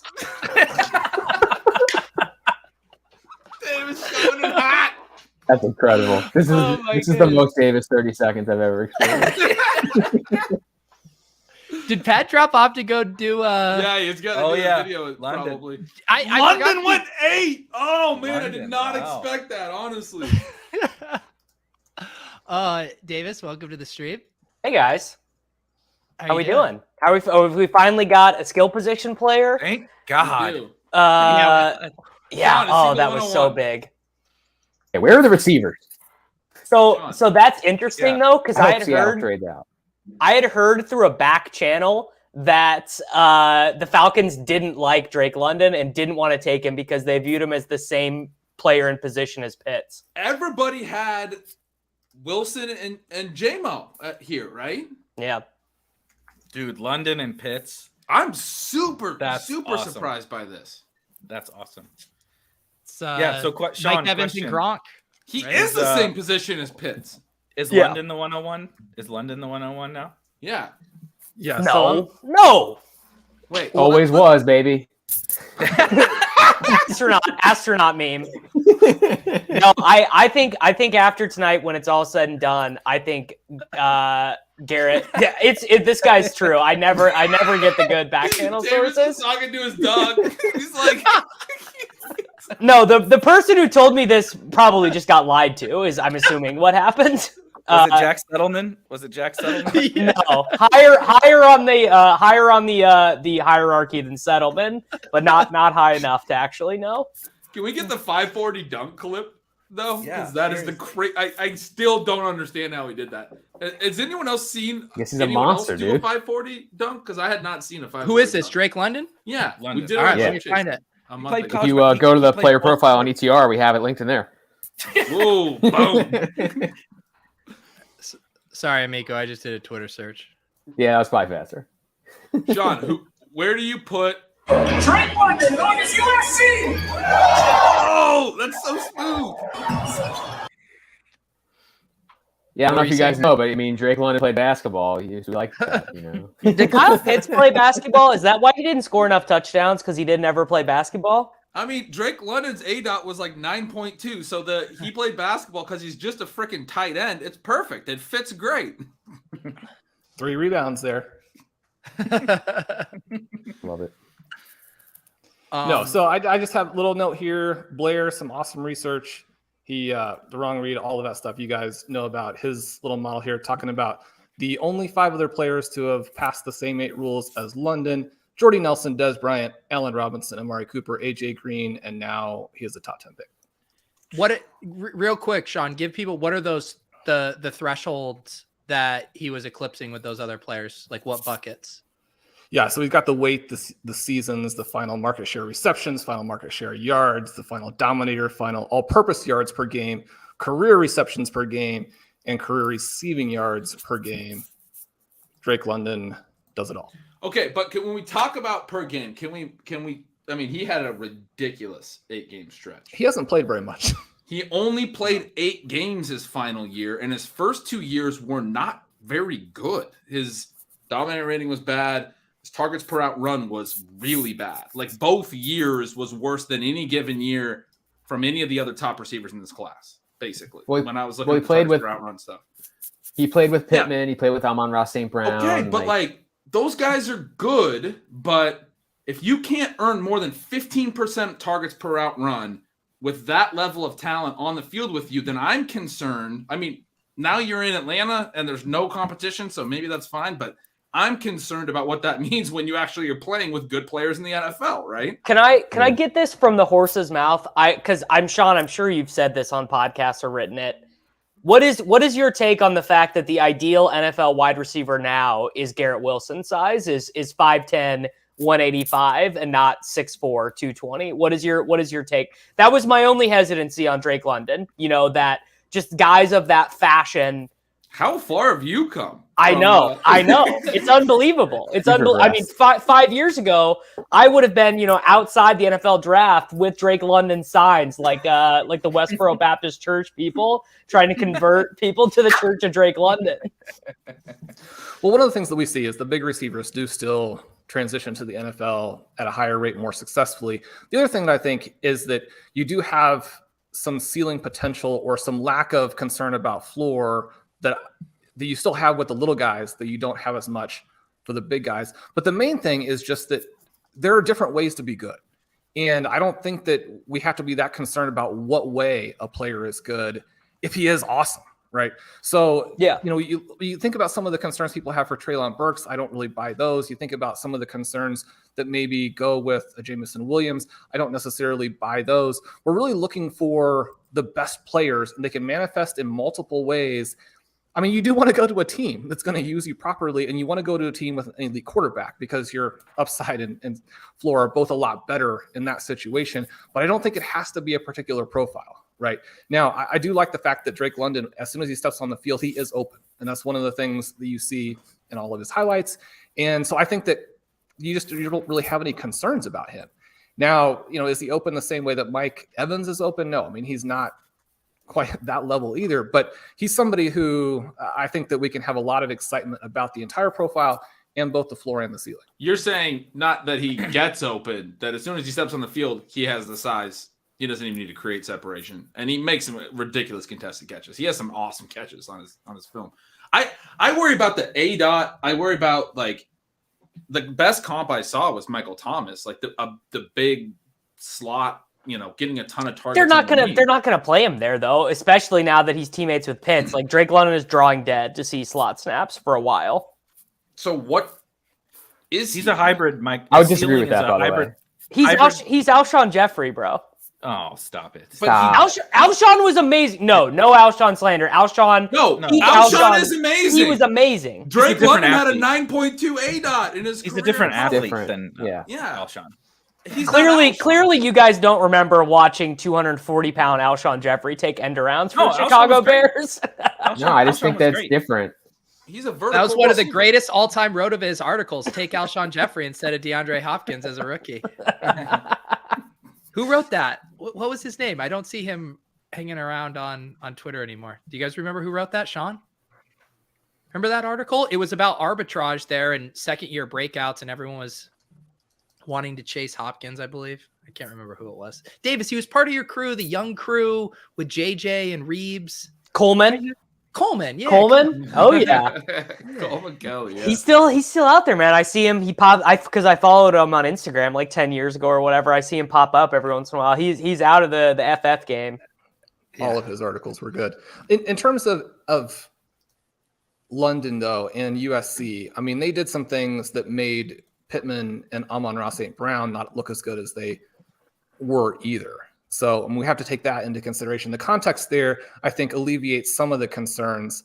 I don't think that Drake London is the best prospect in this class, but he's very, very good, and this situation should be fantastic. The other thing about the big guys versus the small guys that I think doesn't necessarily get talked about enough still is for reality teams, this is going to be very helpful in the red zone. And so I think that you have to like that element of it for the Atlanta Falcons. Sean, can we go back to our podcast about Charles Cross, the Seahawks, because they just took a fucking tackle at 9? Like that, dude, you got to set up Drew Lock for success. You got to set up Drew Lock for success. I thought they were going to trade back. Yeah. Okay. I mean, at least this wasn't a second-round prospect. Can we say that this guy was? How old is Charles Cross? Is Charles Cross 24? Probably, fucking probably. Oh, that's my thought. At least it wasn't a name that I haven't seen in any mocks yet, because that was what I mean. 21. He's 21. Look at that. I feel like we make fun of the Seahawks a lot, but them not taking Malik Willis here is like terrible. It's like horrible for them to not take Malik Willis here. I think they should trade. They should have tried to trade back. Yeah, or traded back. No, they should have just. They're never. John Schneider and Pete Carroll are literally never in a million years doing that. So they should have just taken. To take a tackle. The reason this pisses me off, and Sean and I, we did a whole show after Russ got traded. My biggest issue was they never actually let Russ play behind a decent offensive line. They never actually let him play in a pass-first offense. And then you trade him, and then you use the pick that you traded him for to draft a fucking top 10 offensive lineman. What? I mean, that's like, it's just comical. Then they don't say I look good on this. Yeah, I do think there's a chance that Cross is actually like pretty good though, because probably, but he has like all these pass block snaps. Like he's probably the kind of tackle the NFL like should be valuing instead of the guys who like grade in the run game. Right, he's still got 4 other shitty linemen. What's that idea about like your line is as good as your weakest link? Like, okay, they got picks up. They got picks up and down the board. They're not. Yeah, hey, Gretch, save that for me in about 2 hours when the Cowboys take a fucking left guard at 24, because that's happening. I've seen some interior linemen mocked there. They're taking Keon Johnson, Keon Green. There's 2 of them. I don't remember which one is the guard. That's who they're taking. Kenyon Green, yeah. Yeah, that's who they're taking. I don't know why that would upset you. I feel like Dallas won through their line play for like 3 years there, you know? Because when your opening days, boundary wide receiver is James Washington, that's not going to get it done. Like Dak, I would say Dak is probably the most, other than 47-year-old Tom Brady, like the most sensitive relative to the skill of the pass catchers that are out on the field with him of like any of the really good quarterbacks. Alex asks if the fact that they traded Wilson, if it's a sunk cost. I mean, anything can be a sunk cost, but to be clear, Sean and I did a whole podcast about this, and it's been an ongoing discussion literally since the trade. So no, this is going to be something Sean and I are going to talk about. through the next like multiple years of stealing bananas, whether or not that was a terrible trade. But ultimately, the point is you're rooting against your team here because of this trade. Yes, they should have fired Carroll and Schneider at the end of the year. They should have fired them last year. They should have gotten rid of the brain trust and kept Wilson, and they didn't. And now we're here. They're drafting fucking Charles Cross, number 9. Congrats. 1/5 of your offensive line is going to be good now. Paul's comment is pretty funny. They want to run the ball. They re-sign Rashad Penny, and then they draft an offensive lineman who played in the air raid, and they never ran the ball. He probably never put his hand on the ground at Mississippi State. He can't run block for shit. They never brought in a good tackle for Wilson, and now they're fucking bringing in an air raid tackle. That's so stupid. God, they drive me insane. Pat, what did you end up recording? I recorded I recorded Drake London the Falcons. Yeah. Little 50-second video where I was like, seems pretty good. And then for 50 seconds? Yeah, it's 50 seconds of me going, it's pretty good. Hey, Warren got nervous by our analysis of his shirt and actually changed his shirt for some of these videos. Wow, I don't have outfit changes. Warren's just running circles around me right now. Pat, you have to change your shirt for the next video. He has a surfer shirt. Wait, so the Jets? I'm responsible for this Jets pick, but I don't know who it is. That means the Jets take. But it has to be a skill position. I think it's not tipped yet. I mean, I see the chat. It's Garrett Wilson. Garrett Wilson. All right. Pat, I like that. Damn it. See you later, Pete. I'll be in check the private chat because I had to I know I was writing a tweet and I forgot about you. It's fine. I got you next time. He's attending to very important business. There you go. All right, Garrett Wilson. We get the Alpha League. This is not good. Yeah, I'm very ambivalent on this landing spot. Very upset that it's not Jameson Williams, but it's fine. No, this is much better. 10. This is much better for James. Oh, you mean for betting stuff? Yeah. Dude, I could care less about what happened. He doesn't care about his career. He cares about his fucking wallet, Davis. Amico, are you surprised that both those receivers went before Jameson? I'm not surprised about London. I'm a little surprised about Wilson, just because I thought that it sounded like the Jets were more connected with Jameson than they were with Wilson. I know that Wilson's probably maybe a little bit better of a scheme fit, just because they do that run after the catch, style passing game. I don't know. I mean, I thought after the last couple of weeks that Williams really had risen up and was right here. And now it's the Commanders love Olave, I'm pretty sure. So he might not even go here, which is, oh baby. I mean, listen, I just don't want to see him go to freaking Philadelphia. Gosh. That's what's going to happen. What's up, Spags? Hey everybody. I see Corain's ducking me once again. Yeah, he's running off to do NBC Sports Hits. And there's Pat is absolutely getting outworked. Warren has a new outfit on every single time he records one of these. This is the most boomer comparison of all time on the ESPN right now. They're comparing Garrett Wilson to Lynn Swann. How many people even know? How many people even fucking know who Lynn Swann is? He played 50 years ago. They barely have color film of this guy. My 60-year-old father is hyped as fuck right now watching these. I'm so shook by this. There's no reason to be. Oh man, that's great! Look at that catch. Whose idea was this? Who even working for ESPN was alive to go to a game that Lynn Swann played in? I was actually reading the RotoViz box score scout comps on him, and it was Lynn Swann just was all the top comps. Roll the Lynn Swann clip. I gotta look this up. What? Okay, Lauden thinks. What year do we think Lynn Swann retired from the NFL? Oh shit. 79. No, 83. 1982. We're legitimately talking about a guy who retired 40 years 70. ago. He's never 70 he years never old. had a 1,000-yard receiving season, and I'm pretty sure he's in the Hall of Fame. He is literally 70 years old. Oh, I can't, okay. That's the most outrageous TV broadcast of the night. Garrett Wilson's dad was barely alive when. My word. Lynn Swann and John Stallworth became Steelers because of the diligence of scouts to get decent 40 times in 1974. Here we go.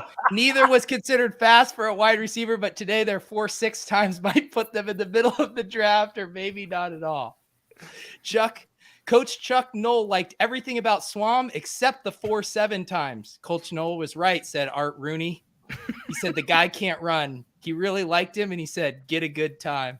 I'm starting to understand how the Rooneys wanted Najee Harris to be the pick at 24 last year.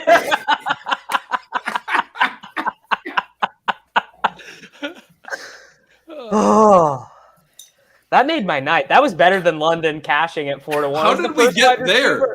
How did we get? ESPN was rolling Lynn Swann tape. Oh, that was their comp. Their player comp for Garrett Wilson was Lynn Swann. Kuiper couldn't wait to use that one.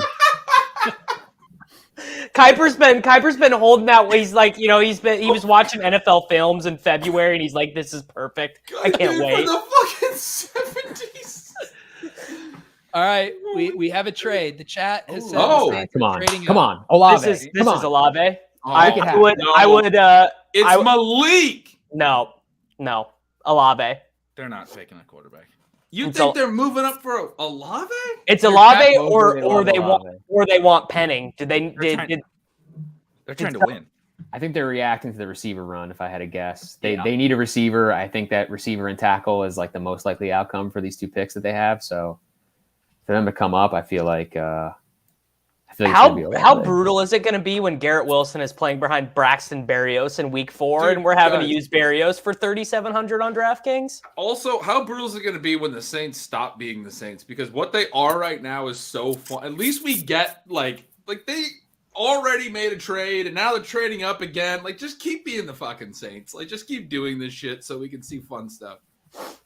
Do you want a wide receiver if you have them? You had them in Dynasty already. You drafted them on Underdog or something. Do you want Olave to land on the Saints or Jameson to land on the Saints? Yes. Jameis is the moneymaker, baby. He was number 1 quarterback in the NFL in EPA per play before he tore his knee last year.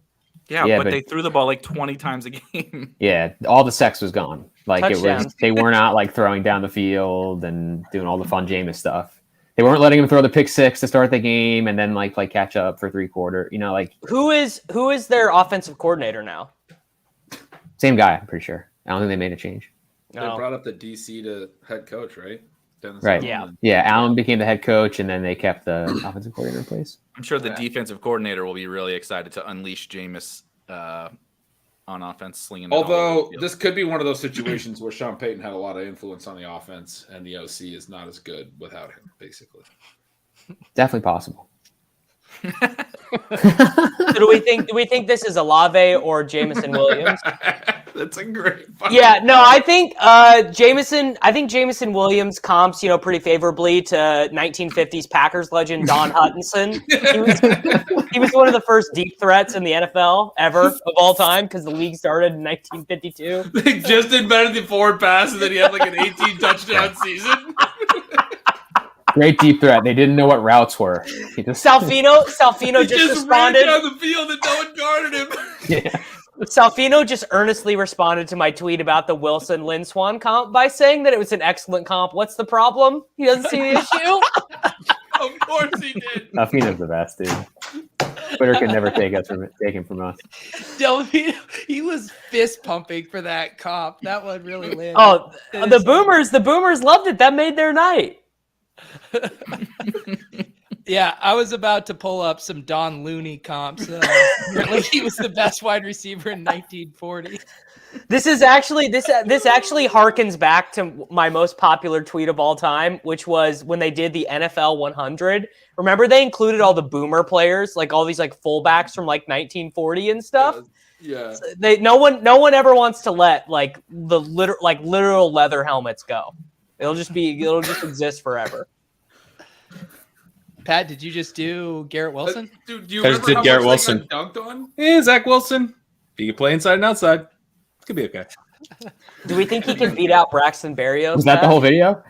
That's the whole video. They want him short. The short ones they share. It's share on Olave. social. It's Olave.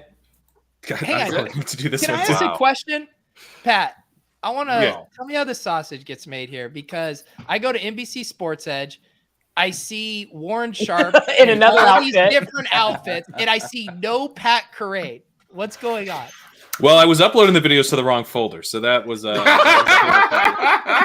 just been emailed the right folder to upload, so that slowed us down a little bit. So apologies to my NBC Sports Ed colleagues on that. But yeah, so I'll be uploading them to the right folder now, and I gotta go do Chris Olave because Warren just passed. They're messaging Warren. They're like, Pat's fucking this up. You need to put on more shirts and actually do a Garrett Wilson video ASAP. All right, let's get some real. I think the Lions are going to take Willis. They just traded up. Oh, Yeah. Nice.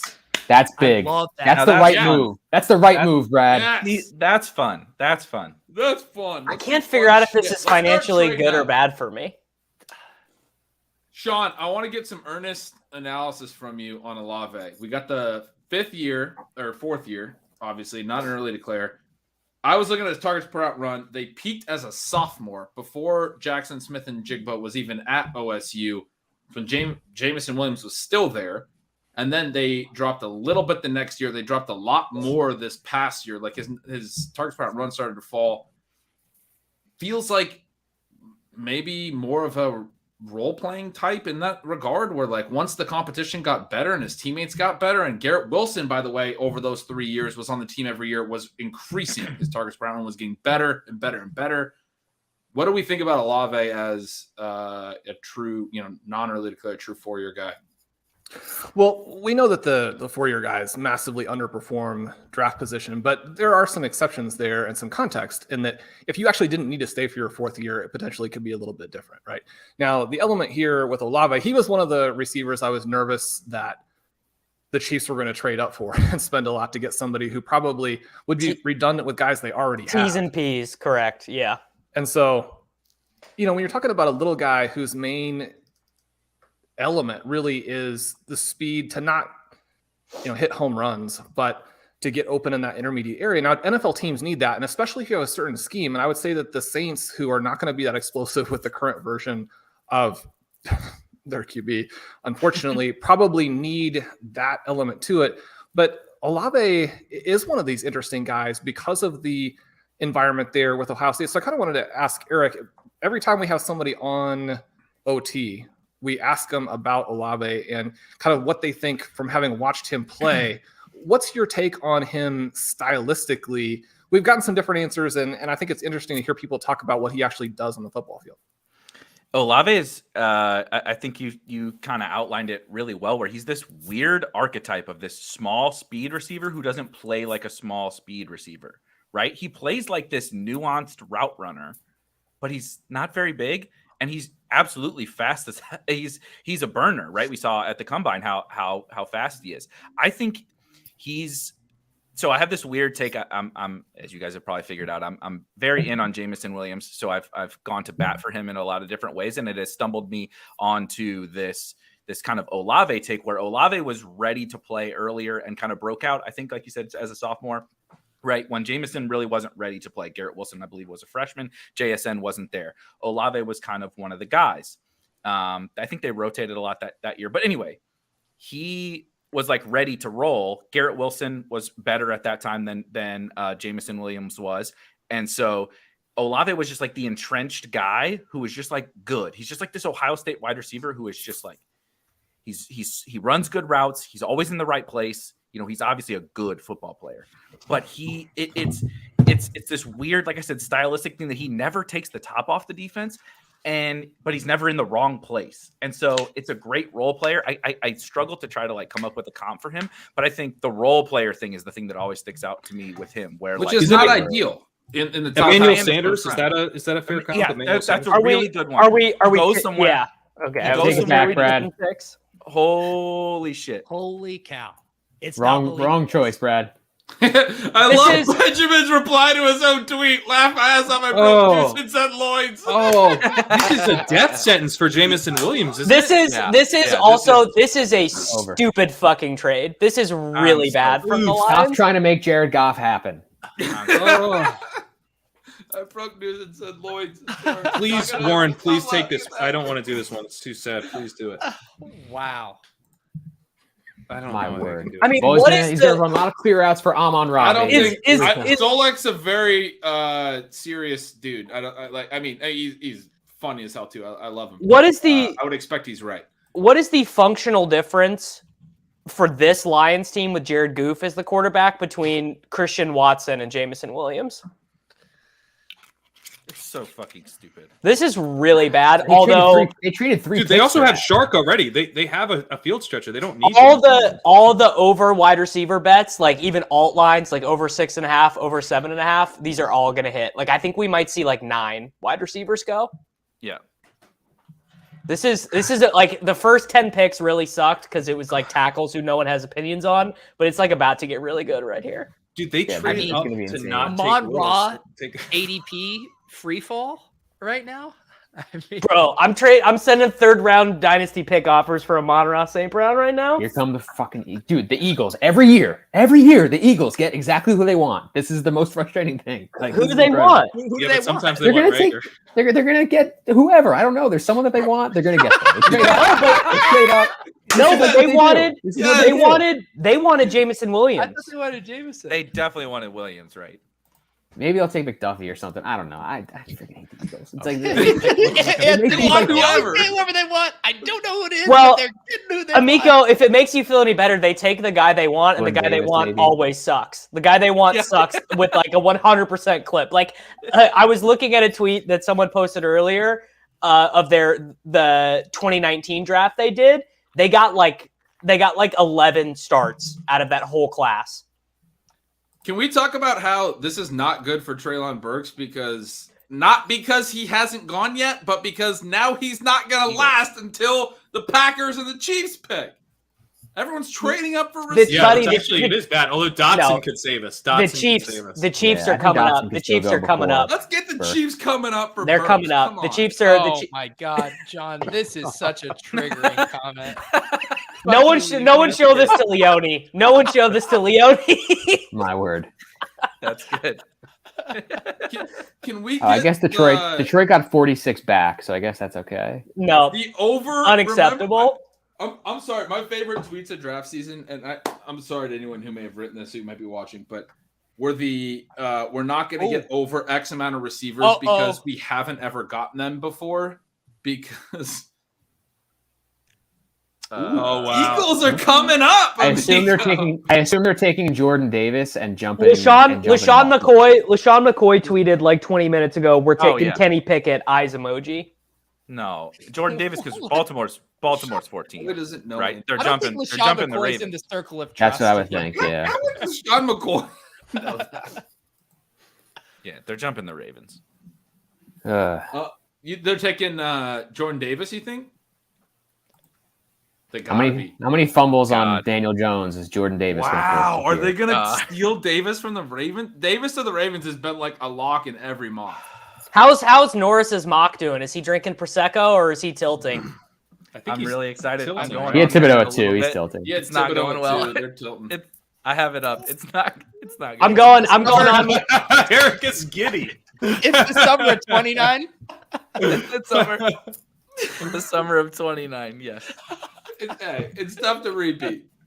We're gonna get 30 guys correct in the first round, and no player team matches. This is a funny little thing, but Garrett Wilson, Olave, and Jamison Williams all go in a row, and 18 months ago they were all teammates.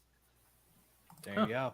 Tweet that out. 400 retweets. So, someone already did. But the comment on the over number of receivers was because it hasn't ever happened, as if number one, like the NFL hasn't evolved and we're not seeing more and more receivers go every year. And number two, this isn't a year where there's no quarterbacks going high, right? And there's available spots in the first round now. And I just think it's hilarious that like a lot of people were doing this like looking back at past classes to make that argument, and now you have 4 receivers in the top 12, and if you were taking the under on the receivers in the first round, Were people doing? Who was touting the under? I on saw wide that receiver? tweet like 3 or 4 times. I think they I were like, touted it at 7.5. people were like, we've never had more than 5 in the first round. Well, I know. A lot of people took the over. The over moved. 7.5 is like what I mean. I would get. I mean, I would never take the under because I think there could be up to 9. But I would get that. But under on 5.5 is like. What? Who are the 9? That's like a third of the round, Davis.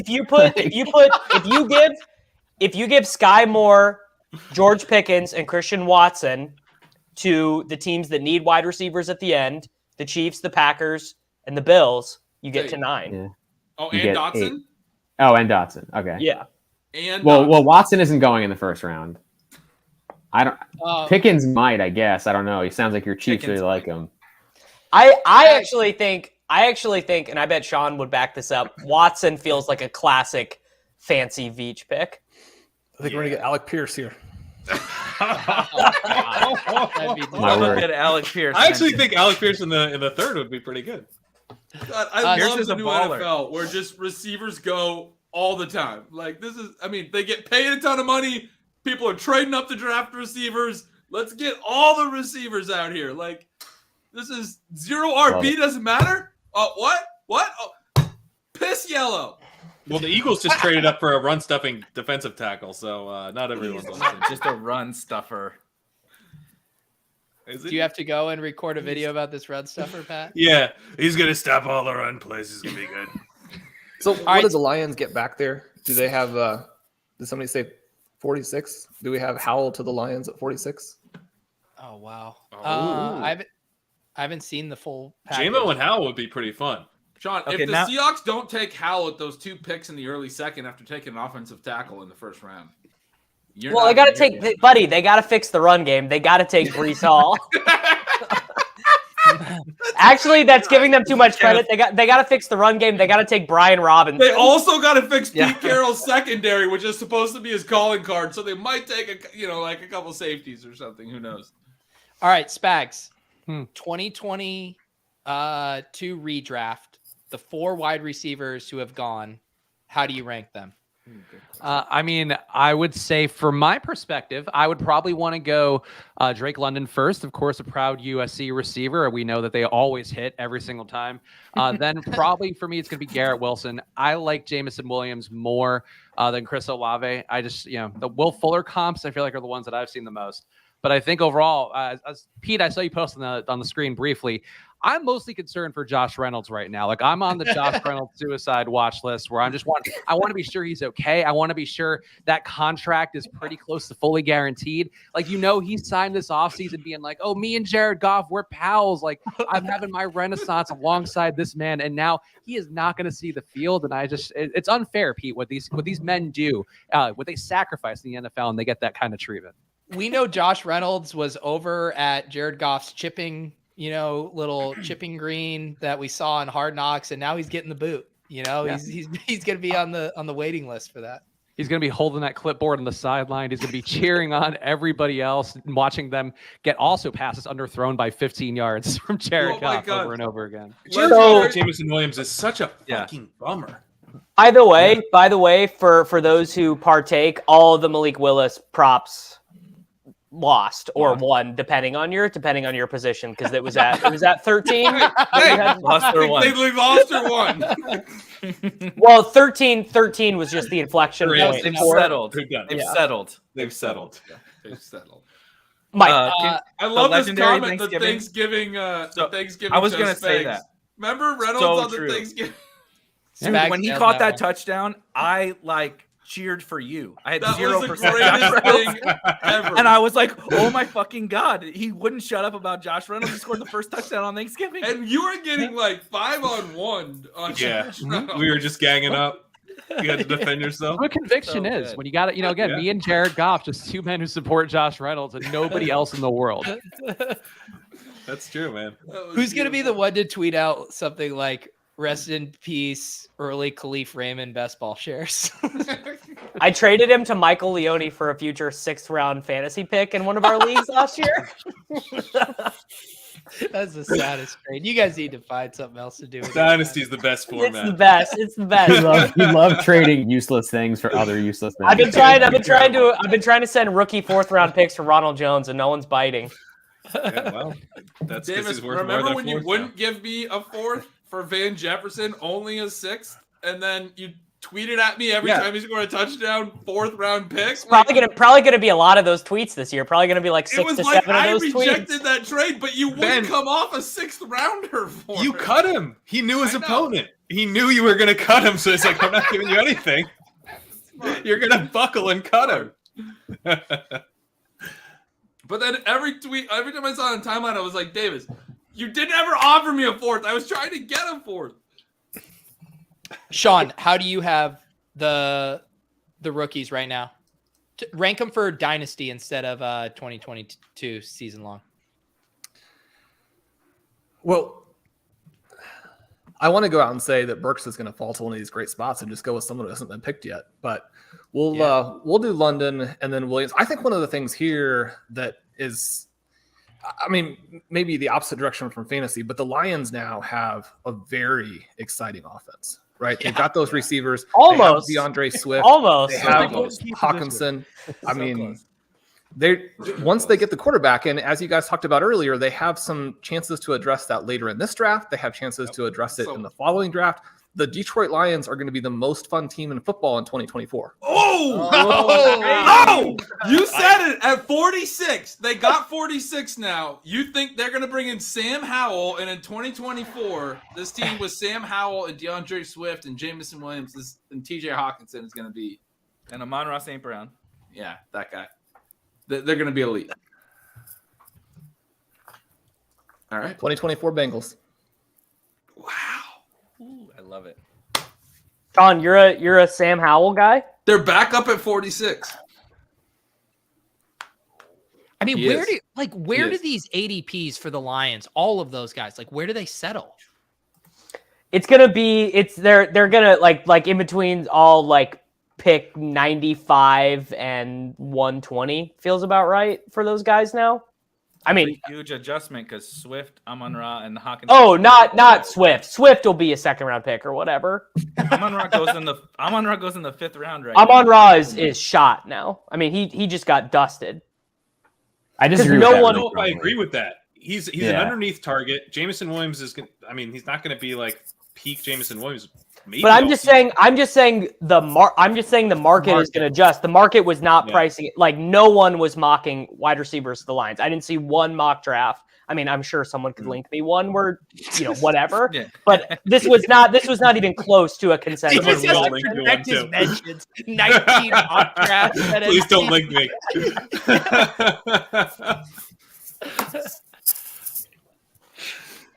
Yeah, that's a mess. That's definitely a mess. It feels like a version of like the Steelers last year where people weren't excited about the quarterback situation, but they liked a lot of the individual pass catchers and they didn't know where to take them, where you knew like one, maybe two would really outperform their ADP, but you weren't sure which one it would be. And I bet we're going to get Amon-Ra, Jamison, and Chark and Hawk all at very palatable prices. And you're going to be wanting to mix those guys in. Well, it didn't really work out for the Steelers exactly, but it worked out for the Bengals. And so, if you had pieces of that, then, I mean, you did very well. And I think the Lions receivers become more interesting if you just drop them down a little bit, and exactly the reason you said. I mean, now you can actually draft them where I don't think you could before. Yeah. Also, like we could say we want now, but it's like in July we'll be like, here's why I'm taking DJ Chark in the 13th round of every one of my drafts. Yeah. Like, don't steal my future takes, bro. Like, let me get there organically. That's paywalled content you're putting out there already. Thank you.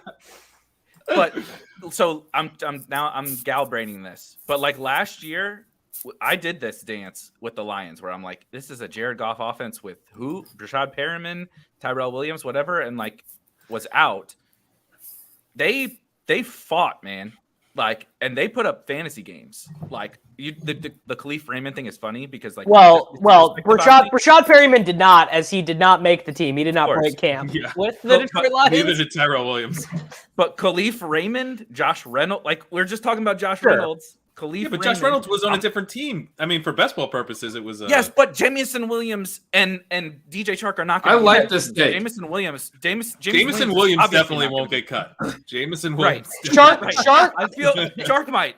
No. They paid Shark. They paid Shark $10 million, bro. I don't think you can cut him unless he is like truly terrible.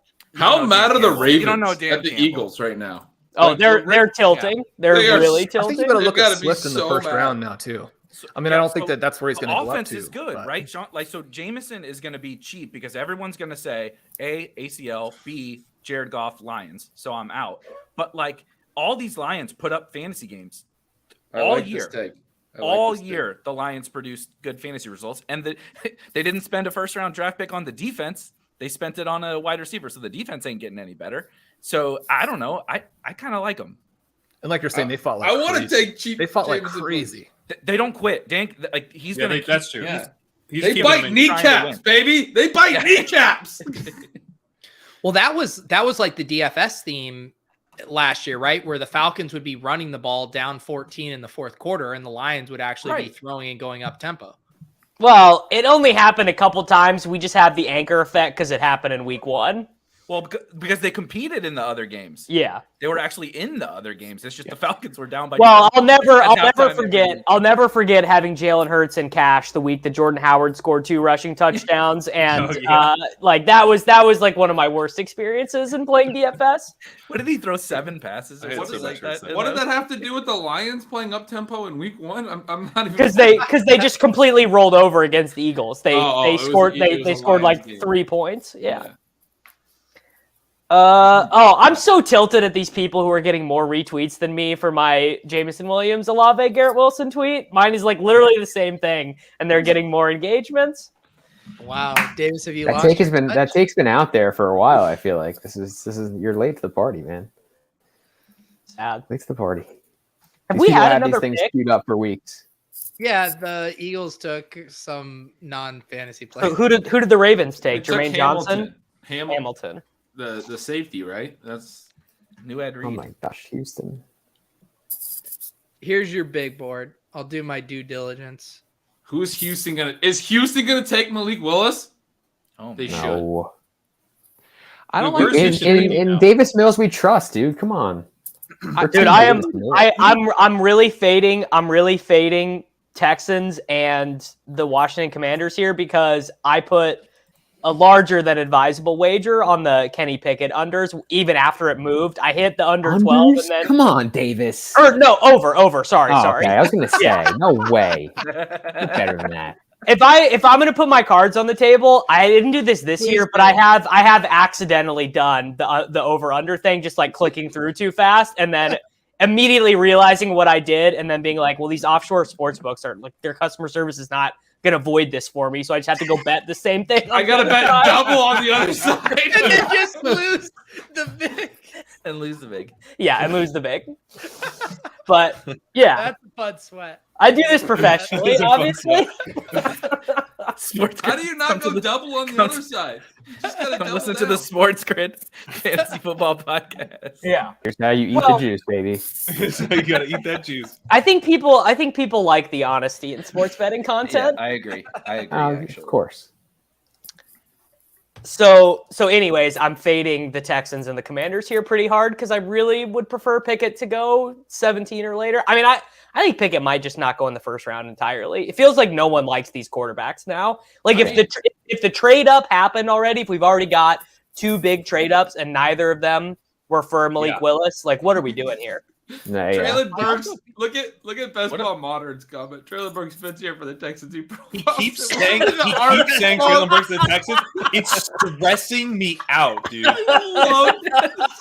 Sean already said Andre Johnson earlier. Like it seems manifested. It's like Art Monk 2.0. Please. All right, I gotta look this up. When did Art Monk retire? Oh, 93. Right.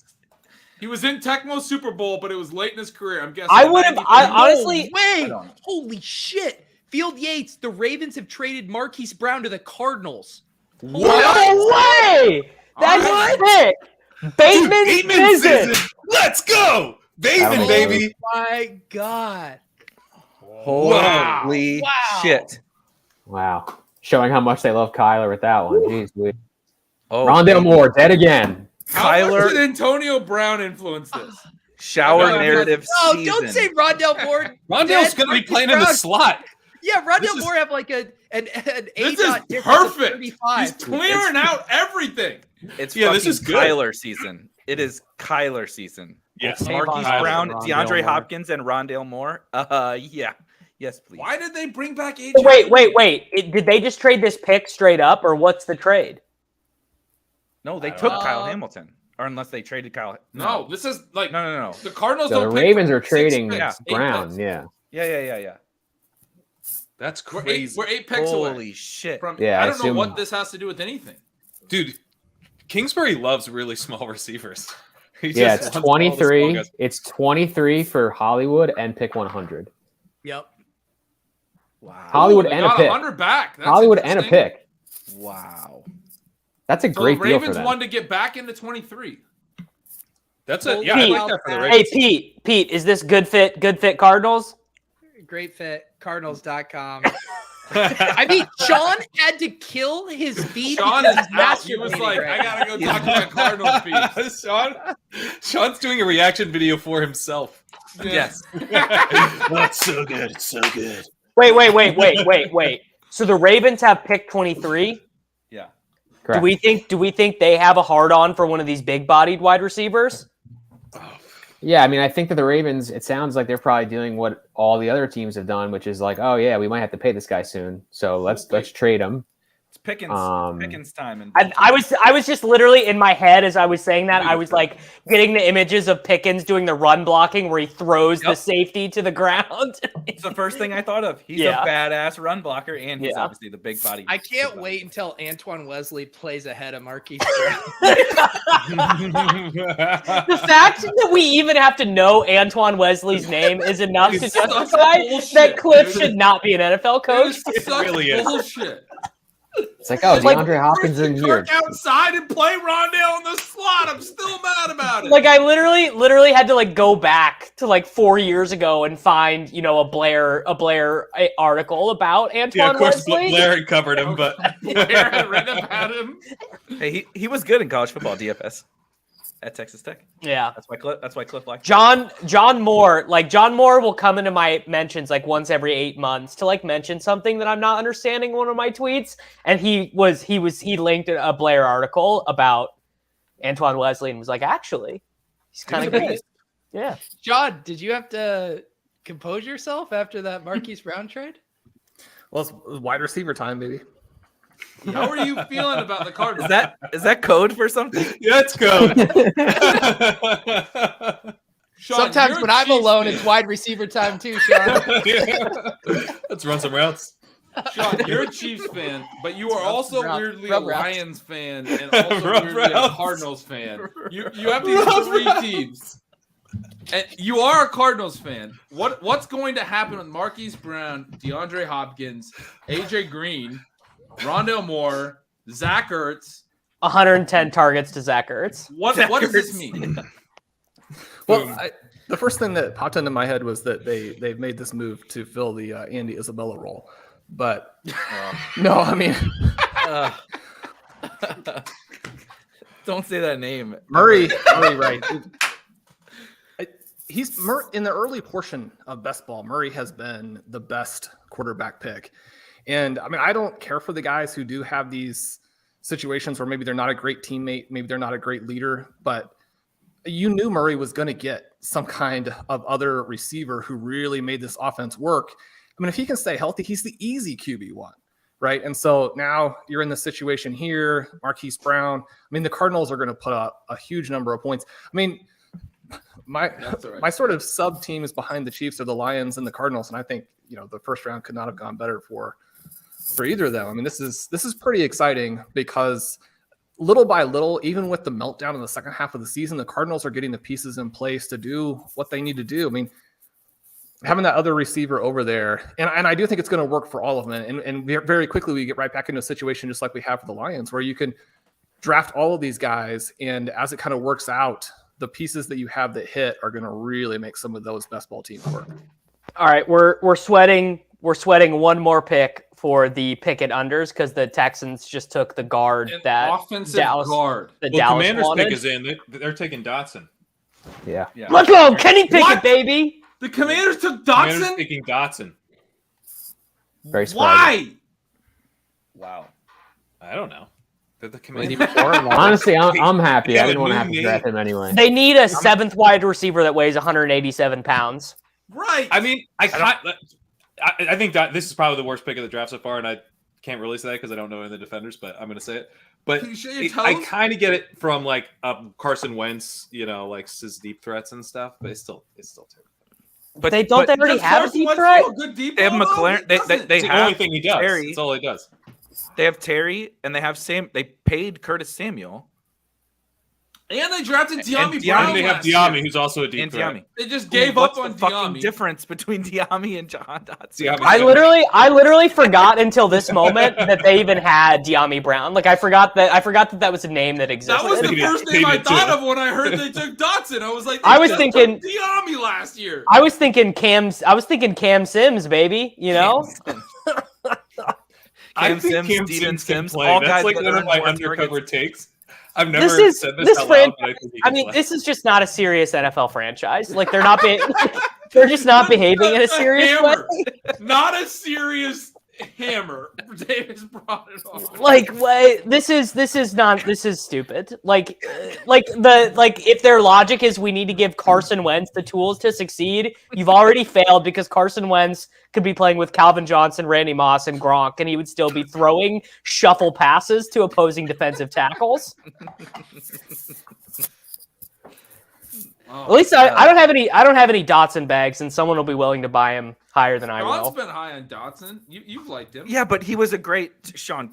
You would obviously know better than me, but he was probably like in the Chiefs range, in the Packers range, and like he lands there, and it makes it a lot more. Not landing as the fifth option on a Carson Wentz offense. It's bad. Well, in my article on him today, I talked about how he's not good. He's way overvalued as a reality player, right?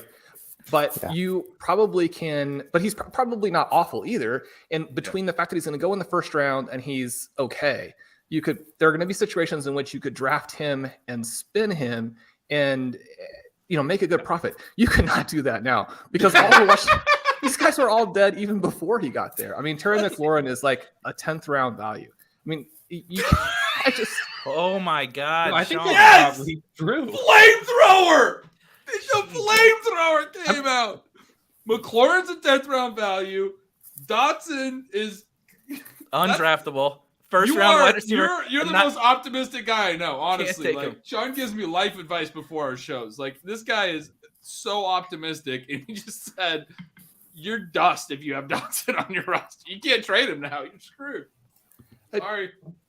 I'm happy because I took Sky Moore over him twice. And I was like, fine by me. These Pickens, we're getting into Pickens going to a good spot range now. We're feeling really good. Yeah. I was like, maybe I should take Dotson over Sky Moore one time in one of these pre-draft rookie drafts. Nah, I'm going to take 2 Sky Moores. I'm going to just go for it. I think we should just go the whole way. 10 wide receivers in the first round. I think. Let's go. Yeah. So I'm hopping off here in just a minute, but I want to get the takes on the landing spot. Like, who are you now excited to take in these wide receivers that have already been taken up until Dotson? And then what are you thinking about? Right, Pickens, Sky Moore, anybody, Burks. Christian Watson, Burks. Burks. Yeah, Burks hasn't gone. Between Burks those guys, what are you more excited about? Sean kind of hinted at this earlier. Are you more excited about Burks, Sky Moore, those guys, or are you like just ranking these wide receivers now that we have like so many to choose from? Hollywood is the thing that just happened that I'm yeah. the most excited about. That is the guy who I am most jazzed to be on now. I'm gotta on jump off your to take a Jameson video. take. I like your Jameson take. I think that's my favorite I mean, Wilson to the Jets is rough. I like London to Atlanta as well. Wilson to the Jets is the one I'm most excited about because we're going to get the discount. He's a 10th overall pick. He's going to move around the formation. Like they've got Elijah Moore, who's kind of a similar type of guy. They're going to probably move. Wait, why is AJ Brown in caps? Oh my God! No! No! No! This is what I'm talking about, dude. No! This is what I'm talking about. Anything but this. Anything but this. I hate No! No! No! They are the worst. They are the worst. Anything. This is the worst. He's going to run 18 routes a game now playing for Jalen Hurts. No. I just traded the 101 for AJ Brown in a league, and now he's like. You get run blocking points? Who did this? Okay, we're all let's trying be to fair. find the out who Titans did was this. not a good spot for him, and I mean this. And this is the worst of the 32 spots in the NFL. This is the worst. It's not good, but it's not that much worse. It was Yes, already bad. it is. It was is that already much bad. worse. It was already bad. Holy shit. Gretch, you're our resident AJ right. Brown super fan. My initial reaction to Stephon Diggs being traded to the Bills was somehow the Vikings misused him for all these years. Somehow that got worse. And then he went on to be a stud with Josh Allen. It has not been adequate usage for AJ Brown with the Titans, in my opinion. He's good. I don't know that they've gotten the best out of him. And it's not going to be adequate usage now. I'm hesitant to freak out about this because of the Diggs thing. It's probably not great, though. Devontae Smith is there. He's going to bury Devontae Smith. Yes, he is. He's going to fucking bury Devontae Smith. If you have any Devontae Smith stock, you might as well drop him. This is horrible. The You're not getting Swolecast, a 4th round pick from Davis. we're about to have 17 straight episodes of fucking Robert Woods on the Swolecast. Like, this is unbearable. He's going to have the biggest blizzard of his life for the next episode. All right, Leone, the vendor. Leone said the Titans didn't misuse AJ Brown. LOL. Okay, fine. Okay. Ban Leone. Why is Leone trying? Why the fuck would Leone come in this chat and try to be reasonable right now? This is the most absurd shit. Leone, this is taking the bit too far. Like, being the reasonable person when AJ Brown gets traded is taking the reasonable person as your brand bit. It's not way even too reasonable. far. It's wrong. It's wrong. But I'm not. Well, the thing is that I will say this: it did not cost them much to acquire him, and I still continue to feel like they're going to move on from Jalen Hurts next year. So again, this could be, CJ Stroud or one of the many stud quarterbacks being in there, and then things are better. Yeah, I mean, 18 months from now, it'll be fine.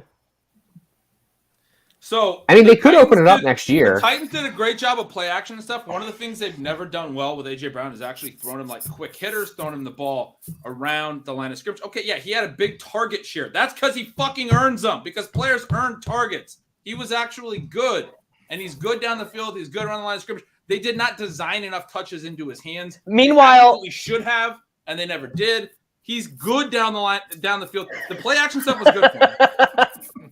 Travis, it's a great comment. The other thing I'm realizing is if that was the price for AJ Brown, the Chargers could have just traded that for AJ Brown and had AJ Brown and Justin Herbert, and instead they just took a guard instead of doing that. What pick are we even on anymore? What was the price? 18 or 17, Okay. 17. Just 17? How? All right, Sean. AJ Brown's Brandon, a top 3 receiver in the NFL. Oh, the Brandon cost of the Fontaine. trade, I think it was like 18 and 100 or something like that. 18 and 101 or something.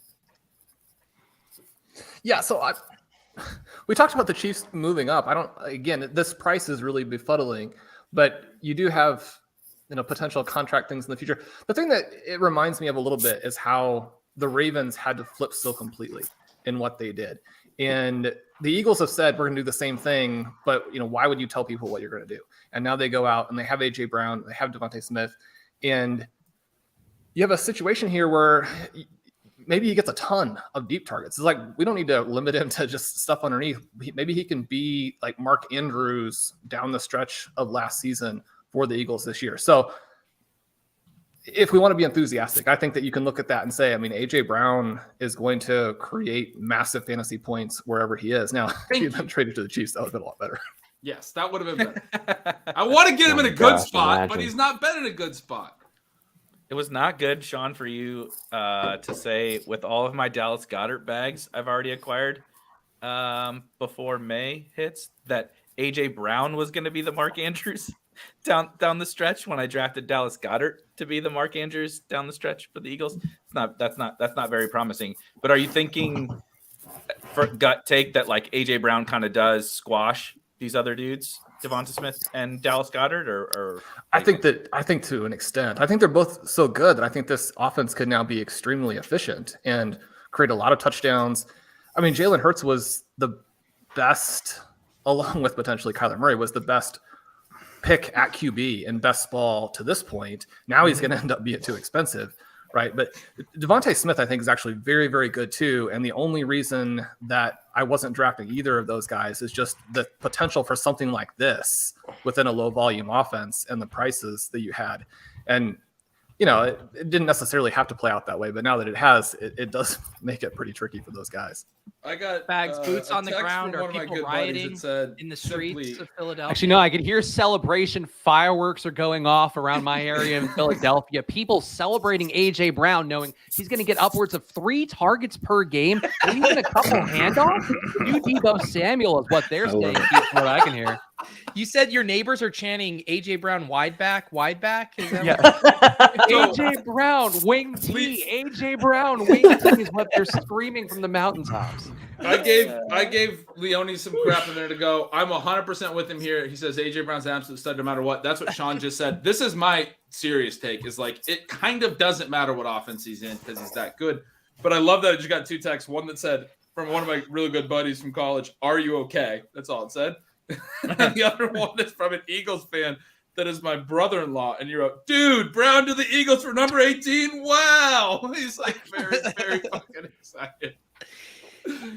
Yeah, I mean, this would be hilarious if they backfill the AJ Brown boys. Christian Kirk, there needs to be a federal investigation into what happened here. I mean, this is Davis. This is the biggest. Like, are you serious? This is like the most absurd domino. It's a Theranos level fraud. It's we need multiple docuseries because Christian Kirk gets paid. What whoa. We just got AJ Brown 2.0. So they replaced AJ Brown with AJ Brown cheaper. Perfect, right? Oh my god! I mean, it's smart. Holy shit! That's Moneyball. I kind of like this, guys. Good fit Titans. Good fit Titans, Pete. It actually is good for. I mean, it's good for Burks too. Like that pick happened. They're that pick saying is in. it's a 1-for-1. We can turn Traylon Burks into AJ Brown. Warren's taking this one. I wanted this one, Warren. But fuck, they didn't give AJ Brown enough targets around the line of scrimmage. Are they Traylon Burks any? No. Okay, good point here. Did the Cardinals offer the pick they traded for Hollywood Brown for AJ Brown? Were they making these calls or wait, what was the Chargers pick? AJ Brown doesn't some fit shitty guard, Pat. Yeah. Okay. How many he has a master's in like cybersecurity. You watch your tongue. How many wide receivers are we up to now? Is that 7 wide receivers or 6? It's the whole first round. Like, so are we legit? I mean, by the way, Amico, I assume your card has to be looking good because I think I've literally lost 1 bet or 2 bets. Yeah, I really should just like max bet all these over-unders. Your 9 that I mocked a little bit ago is going to be under. I think we're gonna get 10. If the Packers take 1 and the Chiefs take 1, I think we get to 10. Because the Bills are gonna need someone too. They probably just won't take 1 though. Like the Chiefs could go defense. The corner, wide rusher. If the Chiefs go defense, I'm just not even going on the underdog. The Packers stream. love not taking receivers. The Packers will take Jelani Woods in round 2 and call it a day. Oh, AJ Brown also getting paid $100 million. This is what I'm talking about, dude. It's just none of these wide receivers they're saying Christian Kirk got $20 million a year. I am not signing for less than Christian Kirk. And none of these teams want to pay up. Some of them. Trent Baalke literally broke the NFL. Yep. Wow. Unbelievable. What a sliding doors moment. This fucking offseason is nuts. It's amazing. Absolute insane. This is unbelievable. This is going to be the single greatest fantasy football offseason of all time. You tell me how any of this shit's going to play out. Man. Well, because everybody's not going to work, right? Some of it's everybody's on failure. Right. So we all never love do AJ this Brown. again. Yeah, this is a shit show. Yes. It's beautiful. Redoing these dynasty ranks is gonna be crazy. The there's that meme where it's like the dominoes, but it's like the guy at the bottom then knocking over the big one. It's like Urban Meyer being too exhausted to coach at Ohio State is like the biggest domino ever, leading to AJ Brown getting traded for the 18th overall pick. I love that. Wow. This is remarkable. Okay, so where are we? Are we at pick 19 is gone? No, 19. 18 was the Burks pick, right? Yeah. So the Steelers are going to get whoever they like at quarterback, whoever that is. Willis. I hope Willis, dude. They're gonna take Willis. So my Pickett unders all hit. Penning here, I would bet Penning at 19 and then Overs Willis or at 20. unders, Davis? You got to check the chain. Overs on the so Pickett's good. Under on the quarterbacks is going to be good. Over on the wide receivers is going to be good. So the price of Bitcoin is going to be fine. I'm not going to have to sell off. We're all good. It went up a little today, Davis. You're doing Hey, right. good. I Treylon Burks. I hadn't considered him going to Tennessee at all. Yeah. Well, did you? I feel like I'm in Brown on this. Are you guys? traded? Are you guys just lukewarm on this? Yeah, it's. I mean, it's on Burks. Yeah, it's. Oh no, I'm ready. Beam me up. Okay. It's just a matter of receivers. Yeah, this is their depth chart outside of Treylon Burks. Robert Woods, who's returning from a torn ACL. Nick Westbrook-Akeen, Racy McMath, Cody Hollister, Des Fitzpatrick, Mason Kinney, and Josh Malone. They don't even have Anthony Ferkser. Ferk Daddy's gone. Ferk Daddy's not there. They got. Oh, that's right. Oh, Okay. I'd rather have Ferk Daddy. Dude, the best ball. The bros are gonna love some Austin Hooper when the projections hit. Yes, they are. Yes, they are. That's so true. Leone's probably because Leone's working on his projections right now. Leone's firing up a best ball draft to take. Who else are they going to throw to? Austin Hooper. Leone can't punch in the projections because the keyboard's risen up too high from. Yards per target should be like 4. Yeah, Des Fitzpatrick in the 15th round, going to be the best available pick. Oh God! 2 years in 2 years in a row of Leone recommending a guy who gets cut in training camp. That's what we're gonna get. It's a tough scene.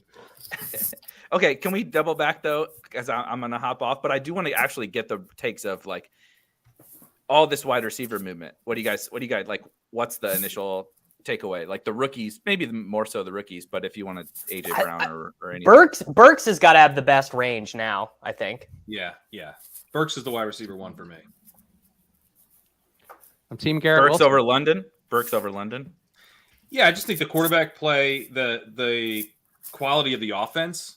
I mean, the quarterback literally beat out the other quarterback for a job. True. And is in a better offense. So it's hard to really see the situation as being better for London. And I already liked Burks more than London. I was on Burks over London. So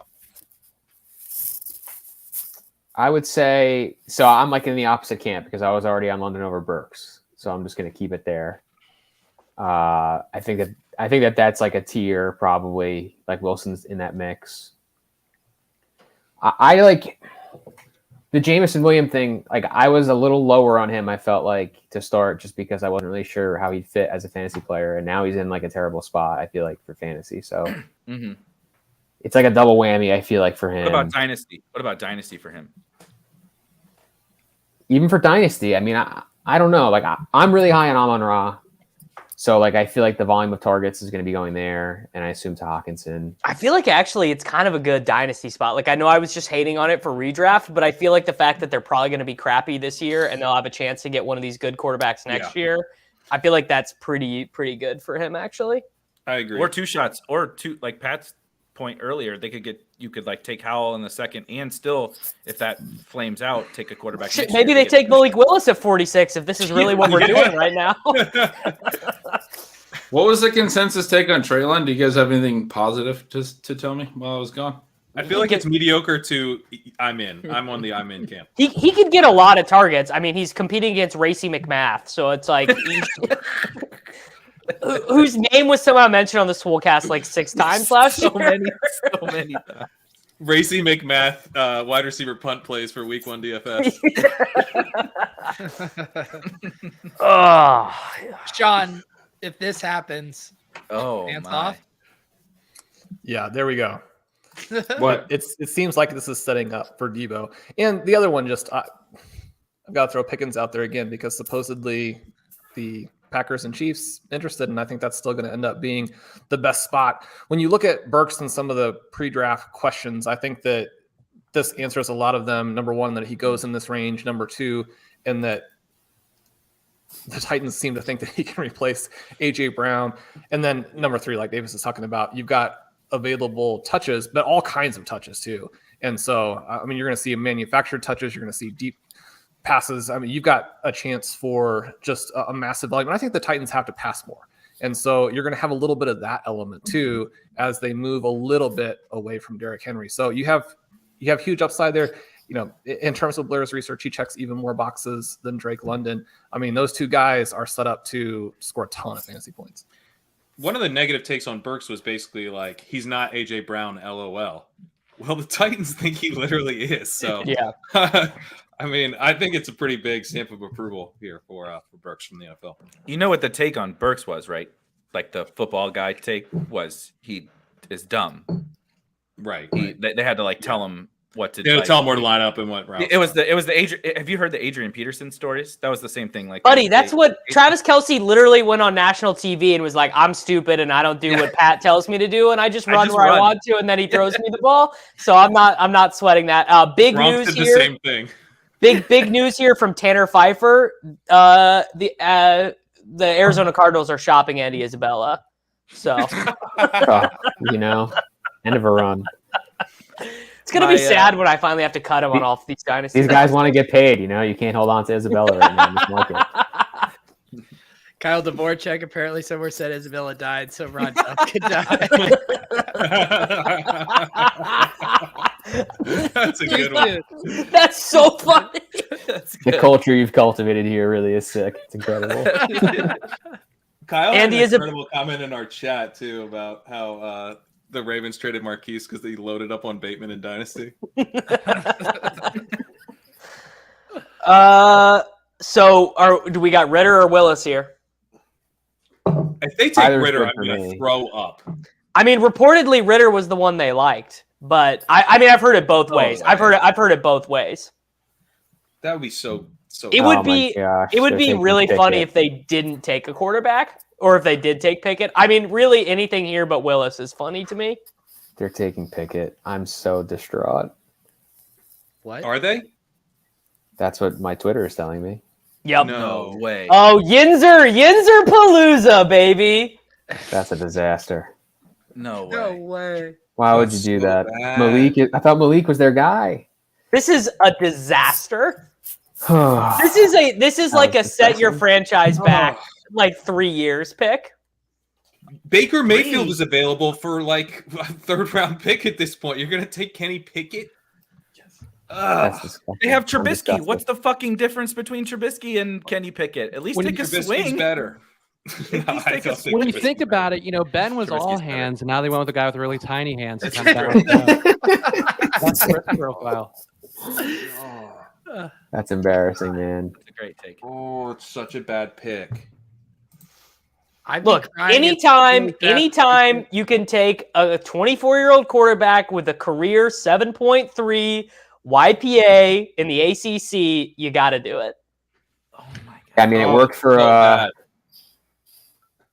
Burrow, right? Just take the late career, the old quarterbacks. Those usually work out. Was there any difference between Burrow and Pickett's final seasons, or were they? No. Oh, humongous difference. Pretty similar. Incredible. Similar. When you adjust for like context and who I know that Pat is trolling, but I listen. Only one guy got the rules changed in college football. Okay, that's a great point. Joe Burrow doesn't have. They'll never. For 50 years from now, they're not going to be talking about the Burrow rule. Yep, That's right. it's true. All right, guys, So I'm we're getting not out of gonna talk here. About Kenny Pickett. This was a pleasure. We'll see you, Eric. Pat, Good to see you, Eric. Pat, leave the F1 streets alone. That's all. I'll say. I'm not going to leave it alone. Or else. All right, I got to go do a video on Kenny Pickett to the Steelers. So, Guys, my happy drunk. I like all day today. I've been feeling really great, and I've been happy. It turned into like a anxious drunk. I wouldn't say a sad drunk. You know what? Fuck it, a sad drunk very fast. Because and I'm the only one drunk here. What the fuck? I'm Jesus, I'm what is this? Thank you. Like, oh my God, Amico's doing his Jim Carrey gif again. I know. I forgot I about can't. that. The camera's in the keyboard. I can't help it. I mean, we gotta tally these bets. Spags, you got a drink? Forget last year. Yeah, I got a beer. I got an 8% IPA. All right, thanks. Hang on. Let me get it. There it is. Okay, but like seriously, are the Patriots going to take Malik Willis? Hang on. Stop, Amico, Davis. You're drunk. Who's taking Malik Willis? I mean, it is basically the same thing. You're not wrong. See, the chat's drunk with us, Gretch. Good. Thank you. Fucking thank you, guys. All right, and all of you guys following Kenny Pickett's girlfriend on Instagram. I mean, come on, you lowlifes.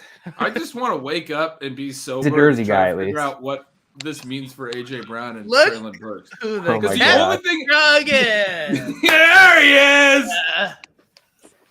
This is a man fresh from adjusting an Austin Hooper projection for sure. This is my life. Projection. I have this fucking spreadsheet.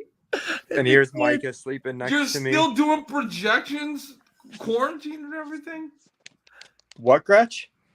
I said you're still doing projections like in bed with Micah right now? Dude, yeah. My wife has COVID, so she's isolating Right. in the basement, and I'm just like attempting to work and parent at the same time. That's what I said. I said quarantine and everything. I didn't know if you wanted to like broadcast it, but like you're quarantined and parenting and doing projections. I'm very impressed. Dude, do I'm you think multitasking. a 14% target share for Des Fitzpatrick is going to do itself, buddy? Yo, That's not how it works. Davis, I want to swear at you right now, but I'm not going to. This is a gold star dad move for Leone. He's crushing it right now. But He is. oh look, now I got a cat coming up here too. That's Like a that, lion. that's a bad omen. That was a fucking. That looked like a lion. Leone, who has gotten the biggest bump or decrease in your projection so far tonight? I don't know. It's been a whirlwind. Things are out of control. Probably Bateman got the biggest bump. My favorite comment from you was, "Too much is happening. I'm frozen." Like that's how I feel about this AJ Brown, Traylon Burks stuff. I don't know what to fucking think right now. I think Burks and Bateman got our biggest bump so far from what we had pre-draft. I'm good. I'm good on that for Burks. Yeah. Sign me up. I mean, Burks is like Drake London with a better quarterback and more efficient offense in terms of like the route to targets for year one. Yeah. Yeah, I'm taking Burks over London. I like that. I mean, I don't know about for Dynasty. I'm like, that's, Yeah. I defer to Amico there. But as far as redraft, yo, why didn't you guys mention? I was upset Pat didn't talk about Tylan Wallace. Does he have life? Oh. I mean, they did let Miles Boykin go, so I guess maybe he might have a little life. I hadn't thought about that. We're getting deep over here. I wouldn't hate Michael, that. I like Michael Tylan. makes some. Michael makes I some. thought you were joking, Leone. But you're Michael like, Tylan Tylan makes some Wallace. 6th round rookie picks to Shawn Siegele in some leagues right now. Bateman is about to smash. Pat is doing backflips over here. Yeah, I like Bateman. I mean, come on. I It's a just beautiful made a thing. huge trade for AJ Brown in a league. I sent Claypool and Justin Fields for AJ Brown. Superflex? Yeah. Down bad. Superflex, man. But I have Jalen Hurts now. I got the stack now unintentionally. Oh, wow. Oh. The Back prophecy came All right, true. but I want to stop by and say hi. You guys are crushing it. I've been listening to you all night. You're gonna come We back love you. if the Bills take Brees Love Hall. you, Lonnie. I'll come back if the Bills take Brees Hall for sure. Yes. All right. I mean, did you guys ask who are you rooting for the Bills? You want some Sky Moore? You want some Sky Moore in your life? Oh man, dude, I don't even know who I'm rooting for. I'm like, I don't know. Brees Hall would be fun, even though I know it's wrong. You know what I mean?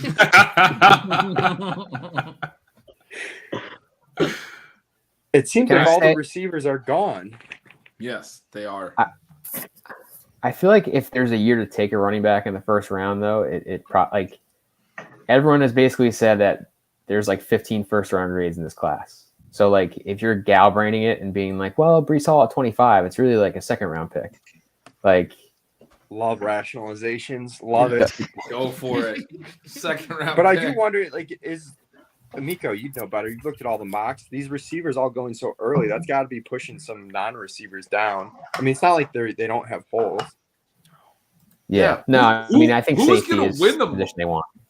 Who's gonna win the mock draft stuff, Amico? Like you actually did like a full mock and you looked at this. Nobody had this. Oh yeah, no. Everyone is dust. The winning score is going to be like 35 this year. Chiefs just traded up. It's everyone's saying. Yeah, Patriots traded to the back. Chiefs. Shocker. That never Sean, full screen, Sean. Yeah, full Chiefs screen. traded We need up. the reaction here. Chiefs traded up after all the good receivers were gone. What is your thought?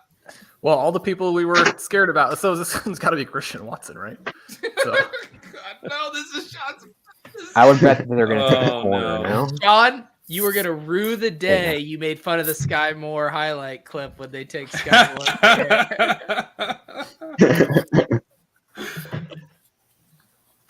Who's he going to be, Sean?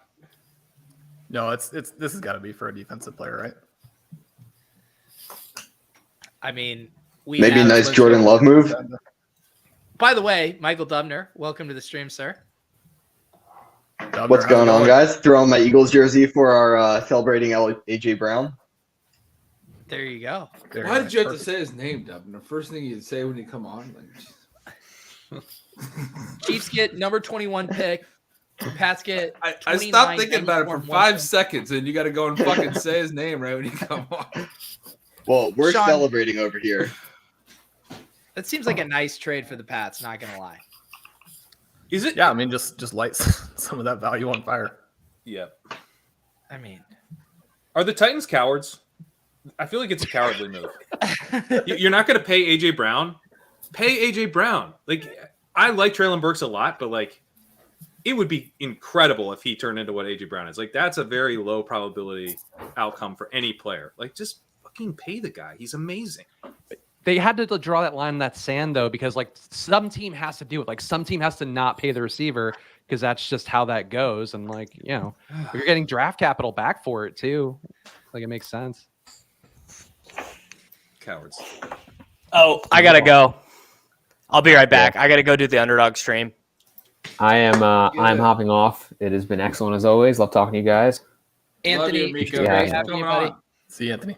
We'll see you. How do you guys feel having all these competing streams, by the way? Like, is there any sort of like, you know, like a WWE, head to head with anyone? It's kind of the Anchorman situation, you know, where they eventually there's gonna be a bloodbath. Gretch would definitely have the trident, I think, out of any of you guys. Yeah, I would 100% throw a trident. Yeah. Brick killed the guy. Well, that's what John, when I told Colm, I was like, yeah, I love the idea of simulcasting this to the RotoViz YouTube channel, but I made it very clear to Colm that I'm not responsible for anything on the RotoViz airwaves after 11 p.m. Eastern time. Like, it's probably in his best interest to set his alarm off in Ireland and kill the stream on the RotoViz side, because I don't want to be responsible for tarnishing the brand that you have poured blood, sweat, and tears into developing over these past 10 years or whatever. Well, we are a little more sedate, but that isn't what you want for the first round of the NFL draft. So here we and no, Sean, you've been in like, you're always a workhorse, but I had like 8 tabs open for you did full profiles on like every round 1 wide receiver prospect. I mean, you've just gone full sicko beast mode, dude. Well, you got to get all the metrics out there and get it calibrated for yourself. I mean, have a sense of where you have these players. So again, we do see the Chiefs not take a receiver, which that's something. But again,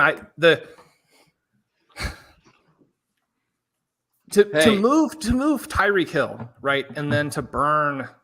It doesn't matter if it's like the exact picks or anything like that. You cannot give away to move up. You got to move back and have the. Compose your thoughts, Sean. Can I just shout out Nolan? Move back. You're the man.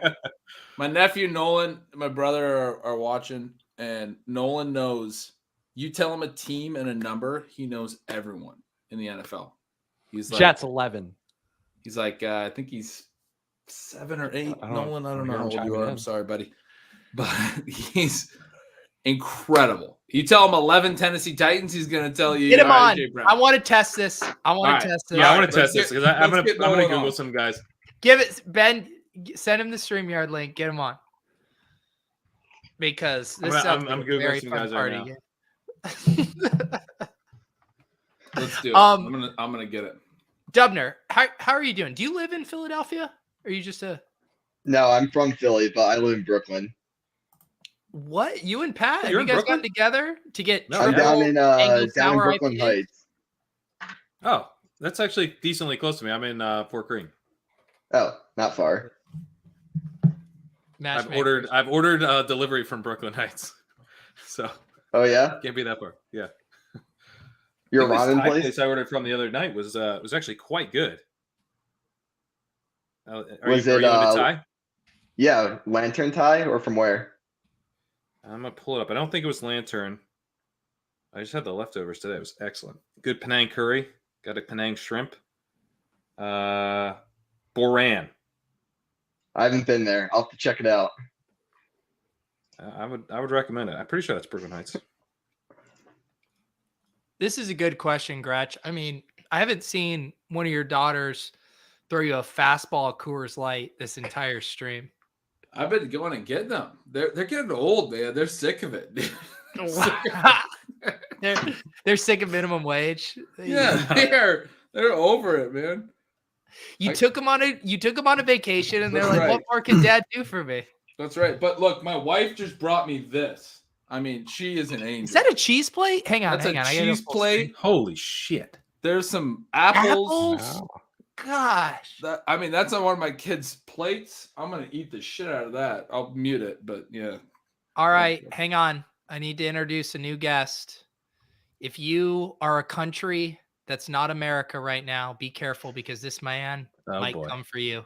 It's Hasan Rahim. We made it. From Australia. He's come for Canada. All right, but I He's just back. sent my young nephew a link, so let's keep it chill. With him. Well, kid, have you time to learn life? No. Oh god.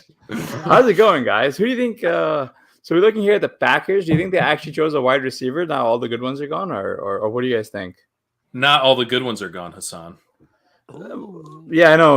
I really don't want them to get Sky Moore. I think it'd be very funny if they didn't go with the skill player here. All right, I got the scoop here, according to Albert Breer, and Aaron Rodgers is down very bad. But the Bills just traded up. Oh boy. This team loves to troll. Oh god. Oh my fucking god. The Packers took Quay Walker. Sir, your nephew is watching this. Does anyone know anything about Quay Walker? Because I don't. Oh my god. Is he an off-ball Bills- linebacker or is he's an edge guy? The I Bills saw are his on the name clock. pop up a lot late. Like I saw his name pop up a lot, but I had no idea why or who it was. He's a Georgia linebacker. Can he catch the football? Tell All me right, the let's Bills go. traded up to draft Brees Hall or Sky Moore. Either would be Ooh. great. Brees would be huge. I need the Sean reaction when Sky goes to the Chiefs. Yeah. We're holding out for that. Oh man, it's gonna make a great. It's gonna be so good. We're gonna have to add Sean at the end of the Sky highlight reel. Going, was that the highlight reel? Sean's gonna say, "I guess the Chiefs are finally piss boys." Did you see the mock drafts that had Trey going to the Chiefs? That would have been pretty exciting. All right, Mr. Party Trick himself, Nolan, and a child. Ben, introduce Nolan here. Nolan, this is my brother Zach, my older brother. What's up, guys? Let's go. Hi, Zach. Hi, Nolan. And this Hey, Zach. is my Hey, nephew Nolan. Nolan knows. I mean, Zach, you might have to help us, but he knows most every team player, skill position. Zach plays a ton of fantasy football. Nolan had a fantasy football team this year, I believe, for the first time, right? And watches all the games on Sundays and knows all the players. Right, Nolan? Yeah, I know a lot of players. Yeah. So tell him a team, tell him a number. Anybody? Tell 'em. There's Parker. Hey, Parker. Ben is just introducing the people that actually write stealing signals right now. So just in case. Nolan, Titans number 22. He just got traded. No, that's No. Oh, 22. That's Derrick Henry. Yeah. Yeah, I was busy. How about I got a harder one on the Titans. This is a little harder. Titans 81. Titans 81. I think I Is that Racy McMath? Yes. Come on, let's ease him into this. Actually, good players. He's gonna get a lot of playing Hey, time now. I got you. Packers number 12. Packers number 12. That's Aaron Rodgers. That's easy. There. Okay. All right. I was trying to swing the pendulum back for you, buddy. But what are your thoughts on Aaron Rodgers not having a Devontae Adams? What do you think? He doesn't have Devontae. Who's he there? How do you feel about that? Aaron Jones. No, Aaron Jones. Yeah. Aaron There you Jones. go. Aaron Jones at backfield. Yeah. Aaron Jones a target for sure. What do we think about his relationship with Shailene Woodley? You think they're going to get back together, or? No. I want to go back to the Aaron Jones comment because he's officially sharper than most of the drafters in these early drafts are letting Aaron Jones go in like the late third, early fourth. Hang on. All right. Let's take advantage Parker, of why we have it. I got another one for you. Parker, Vikings number 18. Justin Jefferson. Oh, nailed it. He has his jersey. Hey, do the gritty for him. Do the gritty. Let's see it. Oh, let me see the gritty. Hold on. Wait for it. All right, I got one. Man. Rams number 10. Cooper Cup. Oh, too easy. All right, we're gonna have to make these hard. All right, I got one. Raiders number 83. Don't look at me. I always miss this guy, I think. I don't know who this You is. got this. He's not a receiver. I know. But he catches the ball. He's a Is tight he end. like He's a Oh, tight he's a end. tight end? Yeah. Oh, Darren Waller. Yeah, Yep. there you go. How about Falcons number 28? God. What team? Falcons 28. NFL Man of the Year candidate. Running back? No. You don't know? No. Who is he? Yeah, because he's terrible, Nolan. You shouldn't know him. Don't worry about it, buddy. All right, I Nolan. know terrible guys. I just... Nolan, I got a That stud explains for Racy you. McMath. Jags number 10. Oh, Visca Chanel. Yes!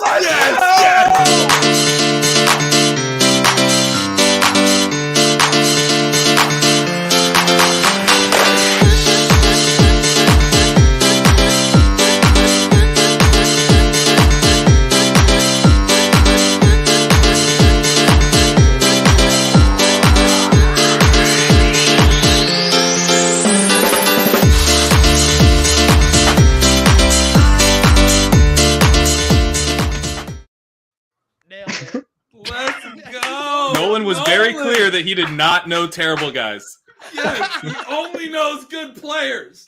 Did Nolan drop the mic and just pieced out on that? I love Drop the mic.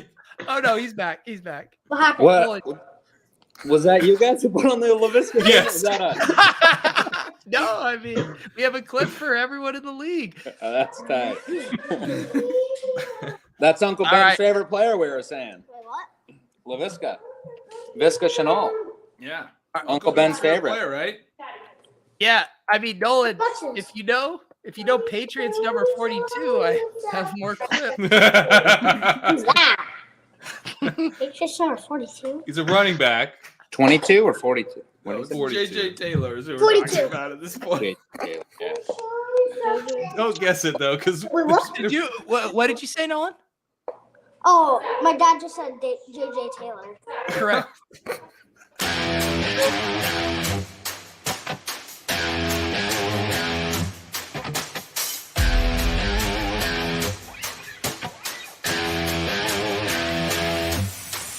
The 1 yard line. Tate will take the snap, hand off Taylor, and he's into the end zone. Touchdown, Arizona.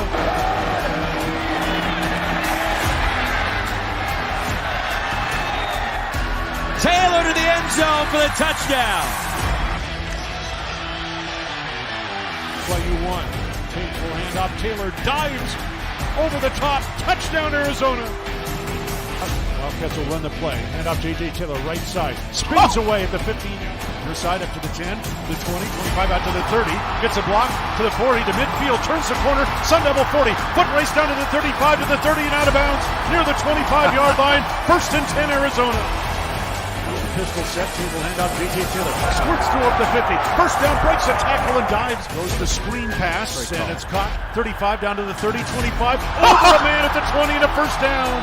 J.J. Taylor. Taylor to the 10, Taylor to the 5. He leaps into the end zone. Head over heels. Touchdown, Arizona.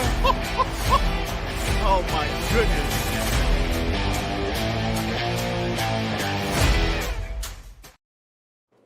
It's so legitimately went to the bathroom and got 2 more beers during that. And the Bills took a cornerback, so it was perfect. Did they really? Yeah. Are you gonna do a day 2 show so you could roll the Sky Moore clip?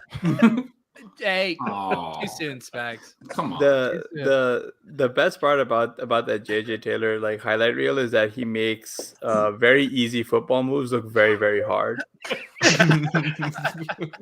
The 1 yard goal line stab, it looked like it took 7 yards. The just trying to move forward, but he's like running 10.5 yards like laterally, like just trying to and there's no one in front of him. So the Bills sorry. Oh. No, I was gonna ask Nolan, do you think that the Bills drafting this cornerback will that prevent them from losing to Patrick Mahomes in the divisional wildcard again? Or like do you think the Bills getting a cornerback means they won't get carved up by a good quarterback again? I don't know. Because I don't think this is gonna do much against Patrick Mahomes or Joe Burrow. I don't know about you guys. They don't know they lost 2-2. How about Bengals 85? Oh, I know. I have this guy in my head. I had this guy on my fantasy team once. First year. You're a good fantasy player.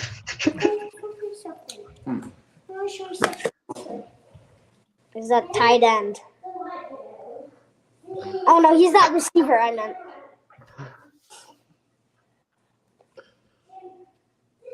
I need at least his first letter of his name. Well, this is a pretty good hint. I know. I knew it was a T yet. I just need his first name. You already got it, bud. T? That's Yep. his first name? T.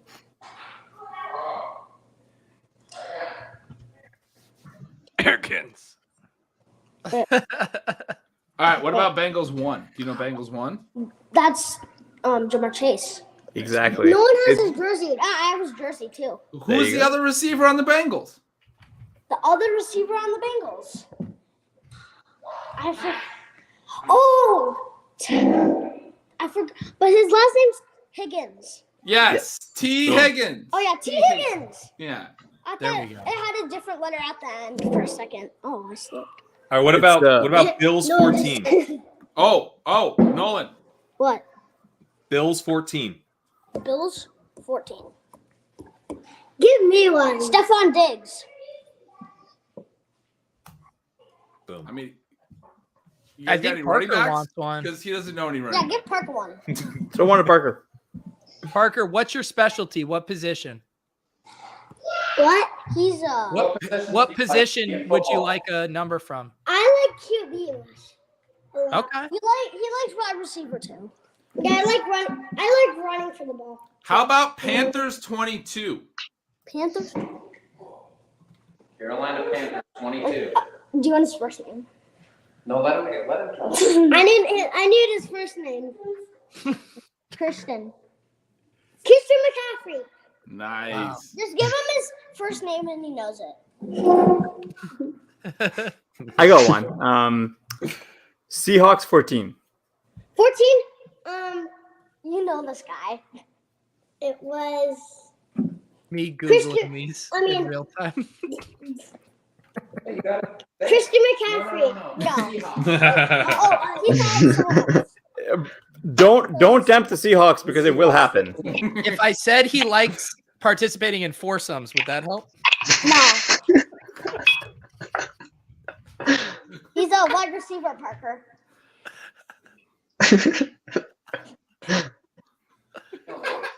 I keep forgetting his name. He said his diet is entirely Skittles and candy.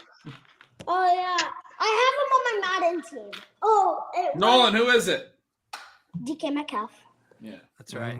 Oh, DK Metcalf 14? I thought that was like, oh, you meant, you're thinking that was Christian McCaffrey. You were thinking Tyler Lockett. Yeah, Tyler Lockett. Number 16. Oh, that's your favorite receiver on the Seahawks, right? Yeah. All right, guys. So this one's a little. Let's do one more. Let's do one more. This one's a little outdated. About bedtime. So. That's gonna do it. Yeah, last one before bedtime. Like, You guys know the Buccaneers 27? One more for me, one for Nolan. They were arguing about bedtime. Pat, you got to repeat it. The Buccaneers 27. 27? Well, wait a minute. Oh, On a technicality. no. He changed his number, but it was Leonard Fournette still. Oh. No, hold on. We don't play for the Bucs anymore. Oh, he doesn't? It was Leonard Fournette. Like 2 years This ago. is hitting too close to home, Nolan. This is hurting. I forgot. I thought. The other running back. Do you know the other running back? No. Oh. It's unfortunate. Just Hey, Davis. I think we could all agree. You guys should probably get to bed. Yeah. You hurt bad feelings. Probably. You guys. I think it's your bedtime. wow. All right. Well, I think you guys should probably have a glass of milk and brush your teeth. Thanks for coming Why on. don't you show them who it was, Pete? No, I need one more. Say thank you. One more. All right, Parker wants a walk-off. Yeah. All right, I'm going to give you one, Parker. Rams number 9 played on the biggest stage imaginable. I had no idea. He knows. He knows it. He just. Yeah, I'll give him. He knows it because you're going to whisper it in his ear. All right. No, I'll give Thank him. you, guys. I'll give him a different Matthew. How about Steelers 88? Oh, Steelers idiot. That's Lynn Swan, a legendary. Good night, guys.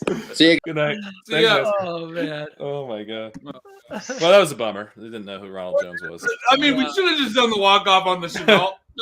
Yeah. Well, we kind of did for a second. Yeah.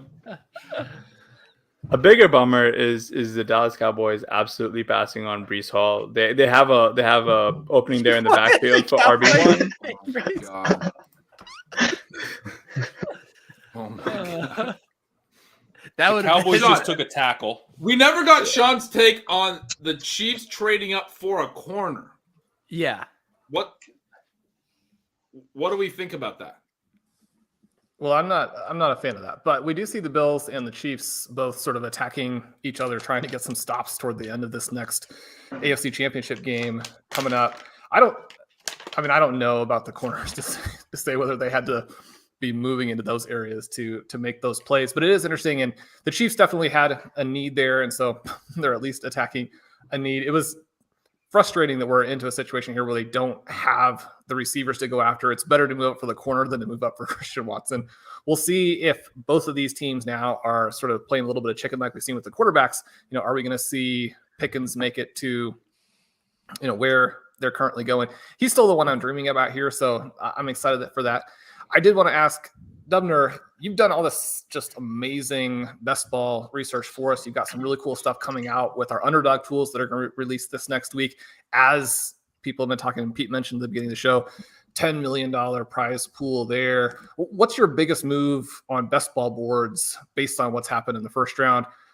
Player that you're drafting or you were drafting and now you're off of, or vice versa? I think, someone who I was on that this draft just solidified my interest is Treylon Burks. I was a little bit worried that we could see him fall out of round 1, but now that we see him kind of replacing A.J. Brown, I think that he should still be drafted as the wide receiver 1 this year in best ball. Do you have anybody you're out on now? I don't think that we've seen anything too surprising just yet. I'm a little bit, I had interest in Malik Willis. I guess I'm a little bit concerned at this point about how many games he'll play if he's going to be falling into round 2 potentially. So Malik Willis would be, who I'm concerned about at this moment. What about those Ravens guys? Did you have both Bateman and Brown? Because it seems like obviously their values are both going way up. Yeah, I think that was a tricky situation. Obviously, they're both going to increase in value right now. But I think beforehand it was also hard to handicap. So I understood the skepticism before the draft, but now they're certainly climbing up draft boards. Yeah, Hasan, who do you got with those Ravens guys? I'm still really in on Mark Andrews, especially at current ADP. He's been an absolute smash. Rashad Bateman's interesting. The pick for the Ravens still isn't in, and they could potentially take Pickens. So that becomes a bit of a threat there. So I am definitely, of course, I'm pretty in on Bateman. His ADP was fairly low on Underdog. I think it was like wide receiver 44 or 45. So that's going to probably completely correct. On the bright side, I wanted to get your guys' takes on this AJ Brown trade. Do you guys think that actually kind of lowers his ADP because Devonta Smith's ADP was fairly frothy?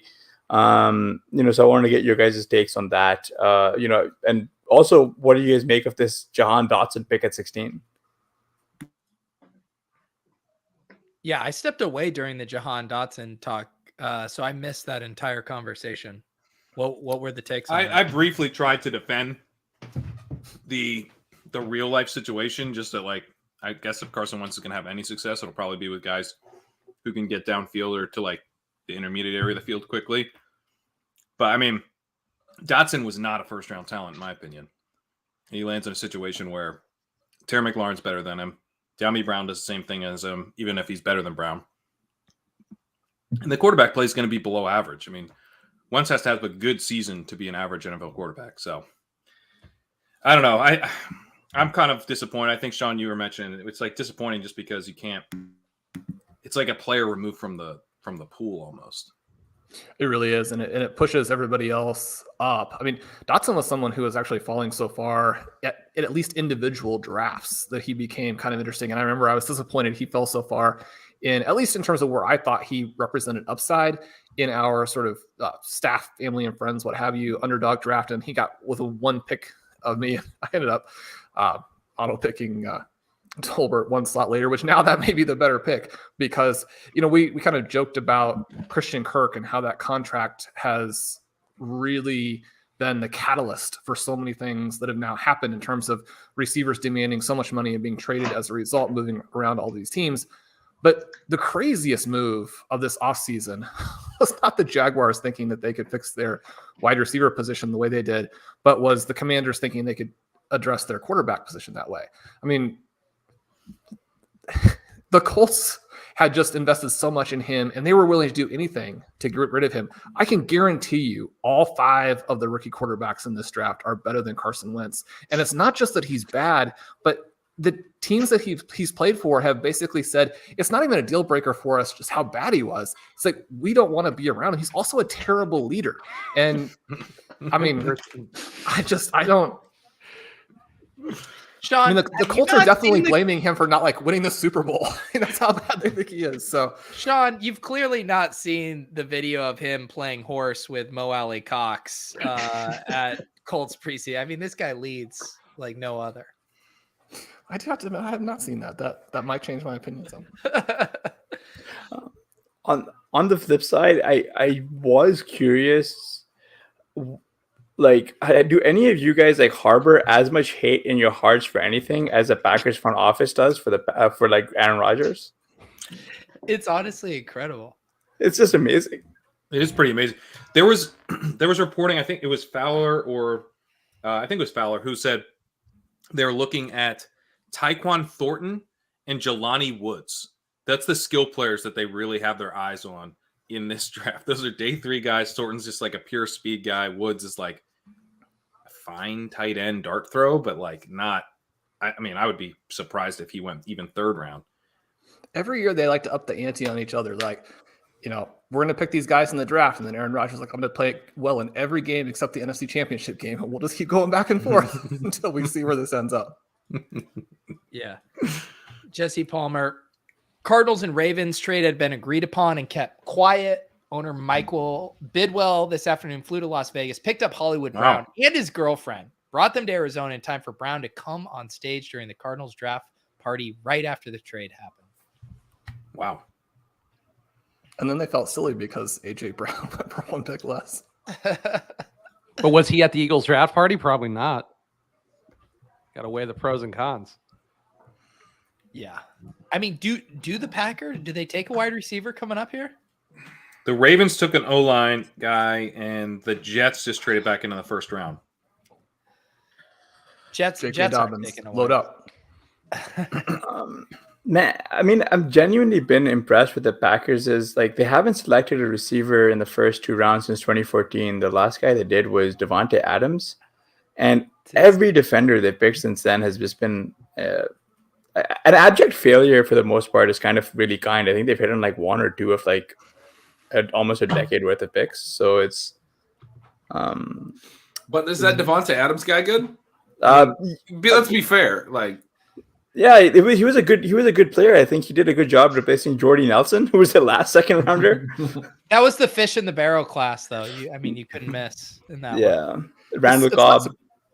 It's not surprising that Thornton would be one of the guys they'd be looking at because both Lazard and MVS are big freak score guys, and they got them for very little.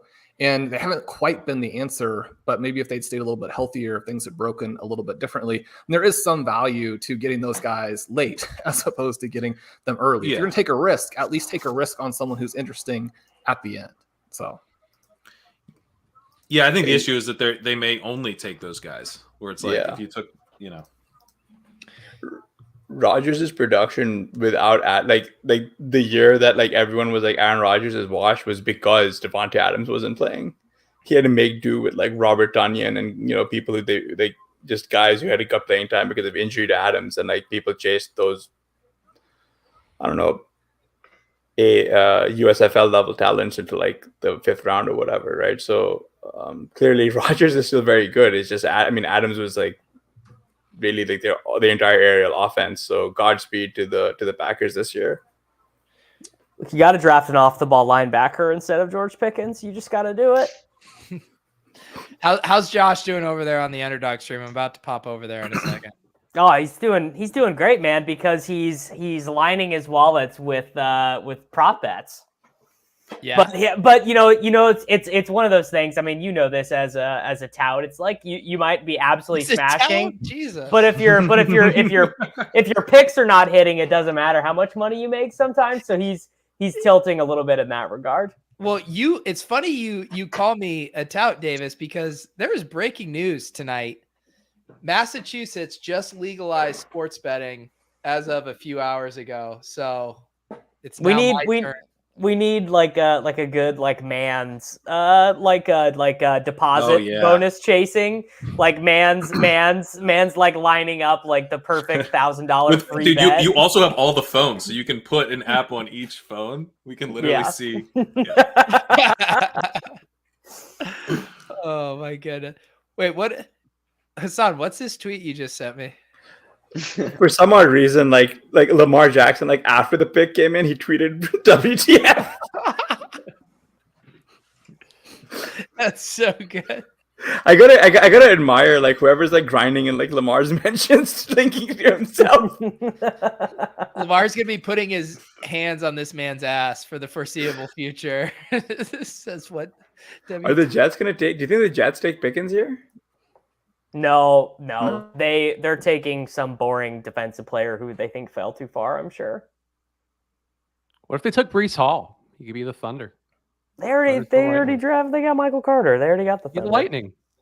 It's Jermaine Johnson. Is he? I think Ty Johnson's the Lightning.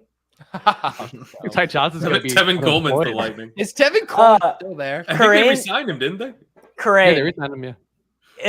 In these leagues that we are in that do the rookie drafts before the NFL draft, how down bad are the Malik Willis 101ers right now? Quite bad. I mean, they like all said and done, Malik Willis is going to end up outside the first round in Superflex leagues if he doesn't go in the next 6 He needs picks, to go soon. He needs to go really soon. I didn't bet this because I'm a coward, but I think the Buccaneers are a sneaky team to take him here. Oh, I like that. I like that a lot. Very similar offenses for him and Tom Brady. Well, it's just like who better for him to sit for 2 years behind than Mr. Brady. Well, plus he's gonna do his Dolphins move next year anyway. This is all time. This is all time. Rupesh, according to my 2021 best ball shares, Tevin Coleman is both the Thunder and the Lightning. Oh, I was loaded up on Tevin Coleman. Oh, that is so good. Guys, we have not seen a draft with one quarterback this deep since when? Someone tweeted it earlier. It was like since like 1996, there was one quarterback who went at 26. It was Lynn Swann's. Yeah. Yeah, but we got to get some other teams got to be coming back up here, right? The Jaguars just traded up, so they're not taking Willis. Oh, I wonder if it's for Jermaine Johnson. Jets just took Jermaine Johnson. Yeah, he just went. Okay. Wow. Yeah. They apparently really like Sky Moore, so this could be an absolute. Oh my God! Yeah, Pat, tell us about you getting involved in Jags Twitter. It was actually pretty hilarious because I think again this was Fowler. He was saying the Jags really like Sky Moore at 33. There's teams who want to take him in like the mid-second, but he's probably not going to get that far. And I just tweeted it out with the Michael Scott no gif because I don't want to see Sky Moore in the Jaguars. But then all the Jaguars fans started quote retweeting, being like, "Yeah, this would be a disaster for us." And then some guys are like, "I don't get this guy's deal. I like Sky. I think he'd be a great pick at 33." I'm like, I like him too. I don't want to have anything to do with your shit team. It's funny that you guys were both on the opposite ends of the spectrum. They didn't want Sky, and you didn't want the Jags to have Sky. Yes. Jags Twitter is vicious, man. They get after you. Well, it's like, what else do they have? I mean, yeah, the quarterback is Trevor Lawrence. Come on. Jags get number 27. Bucks get 33, 106, and 180. I sent a tweet last year that was like when ETN went right around the draft, and I was like, "Oh, great! Now Urban Meyer's going to ruin two of my favorite prospects, both ETN and Chenault." And somebody from Jake's Twitter that's like sort of prominent retweeted it, dunked on it, and then I mean, I got mentions for like a week. I think you should just. How much of an idiot I was. You should retweet some of those mentions. Because I'm sure they all came all was not good. Like I was actually vaguely right on this. Vaguely? Yeah. You nailed it. This is a donkey. Right. Yeah. So for Malik Willis to be a first-round pick, he is now drawing to someone trading up to the Vikings at 32. Jeez. He could go to the Vikings if they've wanted to get rid of Kirk, but there's been no indication. They literally hired the guy who made him good. They literally hired his quarterbacks coach as their head coach. So I think that is like 2%. I think it's not happening. So like, if you're the Lions, do you actually like do the thing and actually try to trade up because their draft has been completely incongruent with the team that they are, and like, do you actually like go for it? Like, do you try and get a quarterback? I think my bags are demanding the New York Football Giants do that. Yeah, I mean they have to do it. Like one of these teams has to do it, right? Like at some point these guys move into being values from like destroying your first round pick.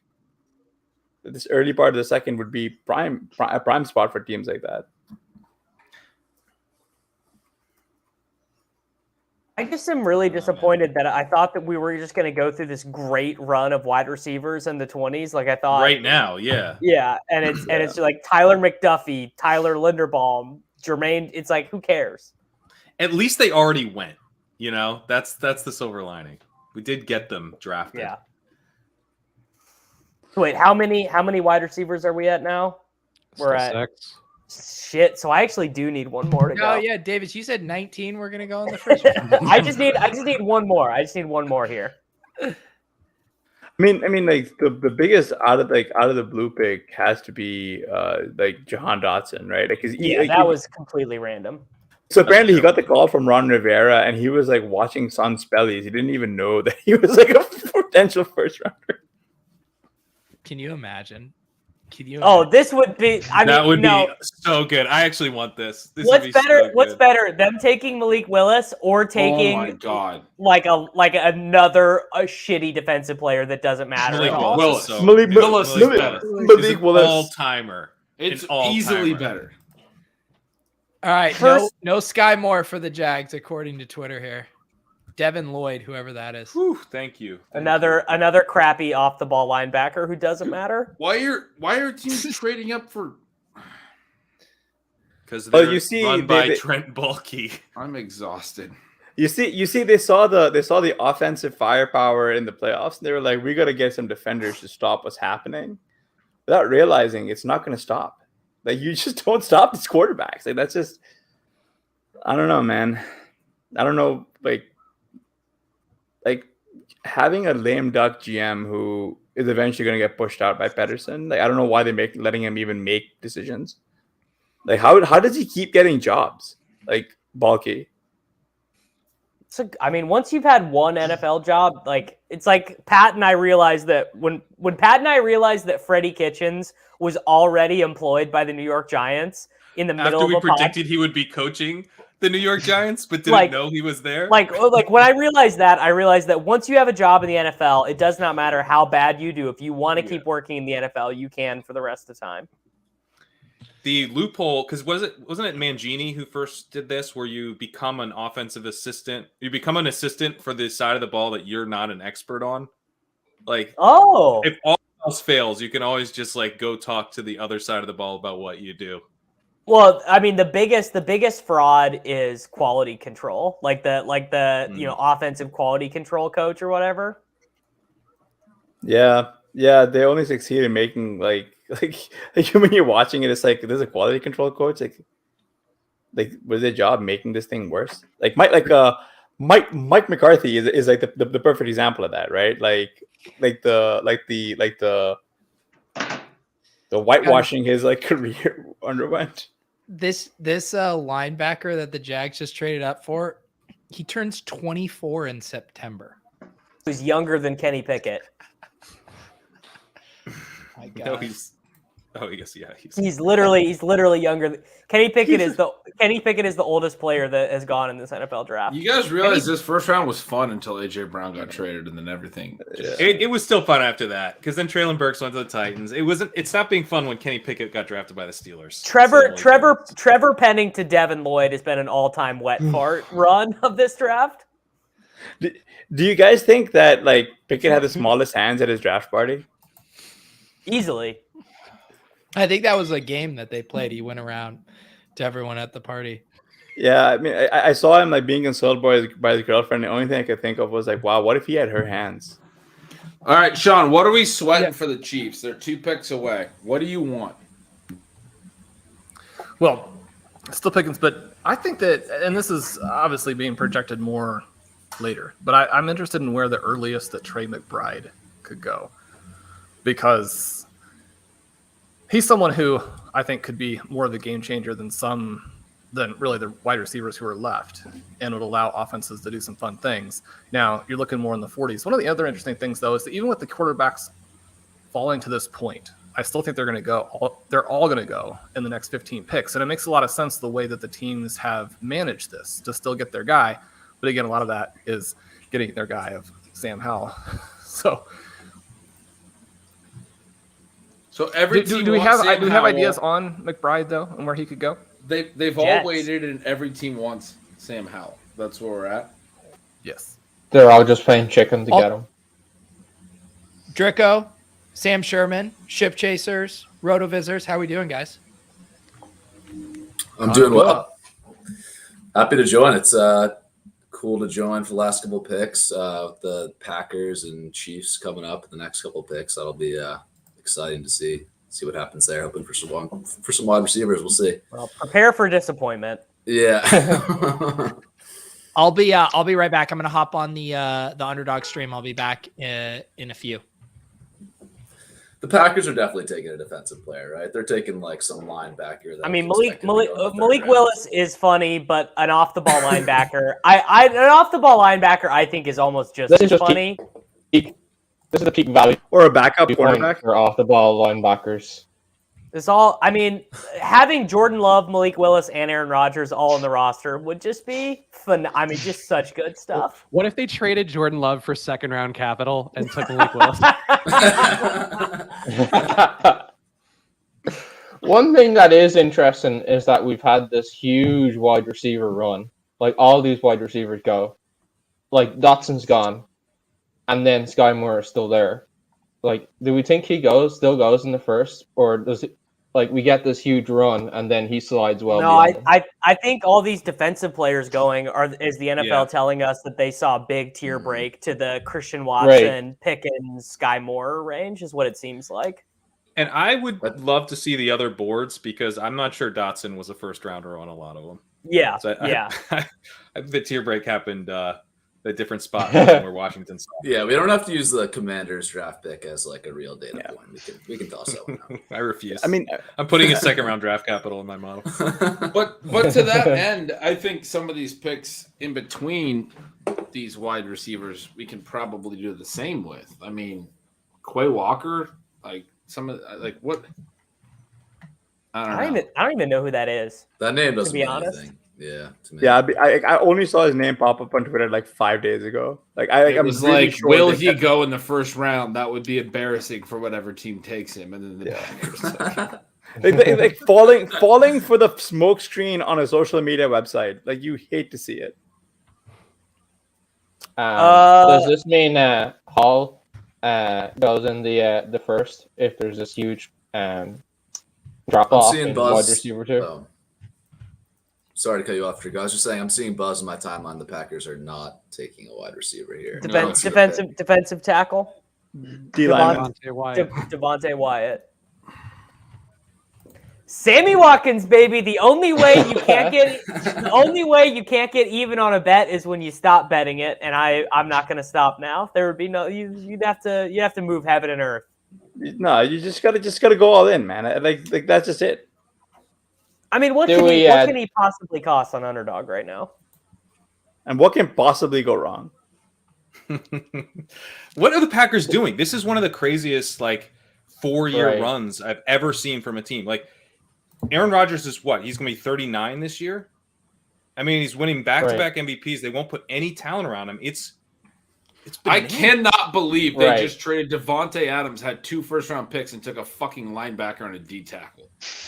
And you have a very, very limited good Super Bowl window. Like you're gonna have this nice Super Bowl window and then a huge drop off after that, probably. And they're doing if you can bet Packers to get the first round exit again in the playoffs, like just try and book it now. That's just guaranteed money. You think they get there?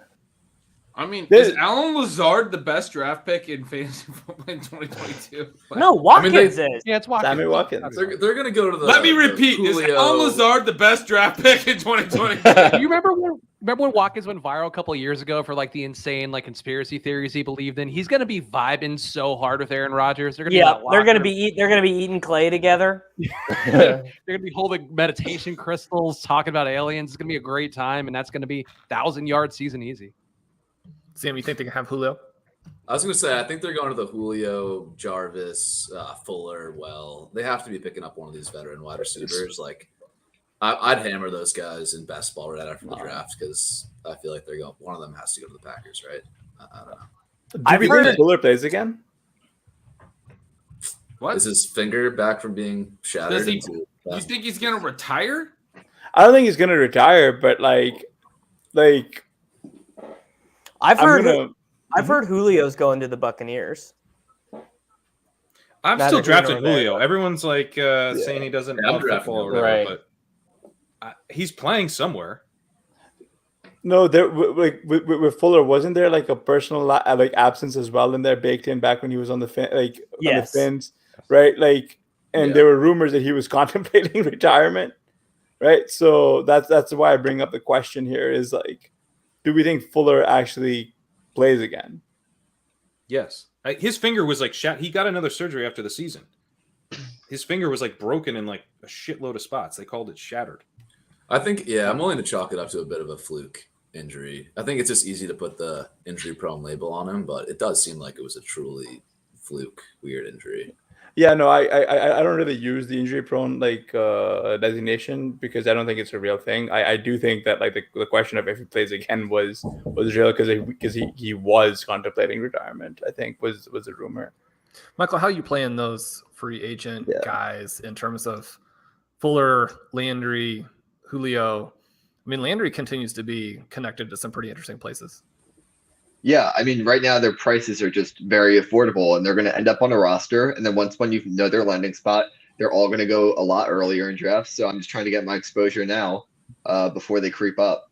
Do you have any favorite places for them? No, I think Green Bay is obvious. You could see someone going to Kansas City. Just really any of the high power offenses I'm excited about. And, I think once when they land on any roster, even if it's, one of the poorer offenses, you can still talk yourself into the target volume they could receive, even if they land in, say, Houston or something. So I would still be targeting them now, no matter what. Yeah, I think Landry still has a chance for the Chiefs. They look like they may be trying to put together the 2 of the 5 slowest and 2 of the 5 fastest wide receivers in the NFL and kind of see how that works together. Who's the slow one? Jarvis Landry. Is Sean Juju is not he's not slow. No. I won't let this stand. I mean, they had to move him to the slot and he was like, I can play on the outside. I'm coming back to Pittsburgh to prove it. And then he played in the slot again. He got hurt. It's not his fault. He got hurt while running a route from the slot. Juju's fault. Juju is going to learn a lot from Travis Kelce. It's going to be a good situation. They're just going to both run whatever they want. Is he converting to tight end? Is that what's happening? Yeah. I mean, basically. JJ Arcega. Yeah. Trade for JJ. You don't only run routes as long as a TikTok. Arcega. Yeah, put some respect. All right, so say that if he caught an NFL pass. What are we thinking with the Patriots here? Like, who's the oldest safety that they can take? Kyle Dubner route, D3 safety. I can see that. The pick is in apparently for the Patriots, so we should see it here in a sec. All right, literally a guy I have never heard of, Cole Strange. Couldn't tell you a position. Don't even have a guess. He's from UT Chattanooga. An offensive lineman. For the Patriots? Yeah. Yeah, that makes sense. That fits. He went to Chattanooga? Yeah. Belichick saw something on film. This guy gets leverage like you wouldn't believe. Bill Belichick, the guy sucks. He's going to move him to D-tackle. Flesh this take out. I want to hear this. He's the next Vince Wilfork. You can make a case that, Belichick as a GM, not over his whole career, but over, the last 5 years, has, lost his mind completely. Well, there's that element, but then there's also the things that the Patriots used to do that were so plus EV. They were the only team in the NFL doing them, and now that other teams are not actively bleeding expected points with every decision they make, it's harder for the Patriots to gamify those small edges. And maybe just not having Tom Brady is a problem. Yeah, and I mean, I go back to Hayden Winks' lineup all the time, but if the Patriots were to run, if the NFL ran a 53-man relay race with everyone on the roster, the Patriots would come in last, and that is a problem. How do you not take a swing at Pickens there? Sorry, Dubner, you're saying? Dubner. No, it's just saying, Sean, you're finally sweating on the clock. No, we're back. The Patriots are pretty funny because we give them all this credit for trading down. But it turns out that there's at least a small possibility that the reason they trade down is because they're going to take someone that everybody else has valued 3 rounds later. And they're it's less embarrassing after we've traded down to do it. than if we had just taken that Okay, guy but in that's the better than what being the the Raiders Seahawks and drafting the fucking guy at 15 overall. At least they trade down to do that. But I mean, like, some of it is like everyone in this draft has been pretty public about their desire to trade down to where you're not going to get what you think that you should get for that pick. So why not just go with? If nobody wants a QB, nobody's trading up. Yeah. And that's the entire, like, that's what's like set this entire thing in motion, is like people just now waive these QBs. Pretty impressive, really, when you consider the fact that Marcus Mariota is actually going to be starting. Like really, it's really wild. It's wild. Yeah, Drew Lock is going to be starting. Yeah, Drew Lock is starting. No, I Seahawks would got be 2 picks. Picking In up early round 2, they started Russell Wilson as a 3rd rounder. I still think at 40 or 41, they take a QB. Yeah, Connor, you and I talked a lot about this, that these guys could go here in the 40s, and the teams have set this up.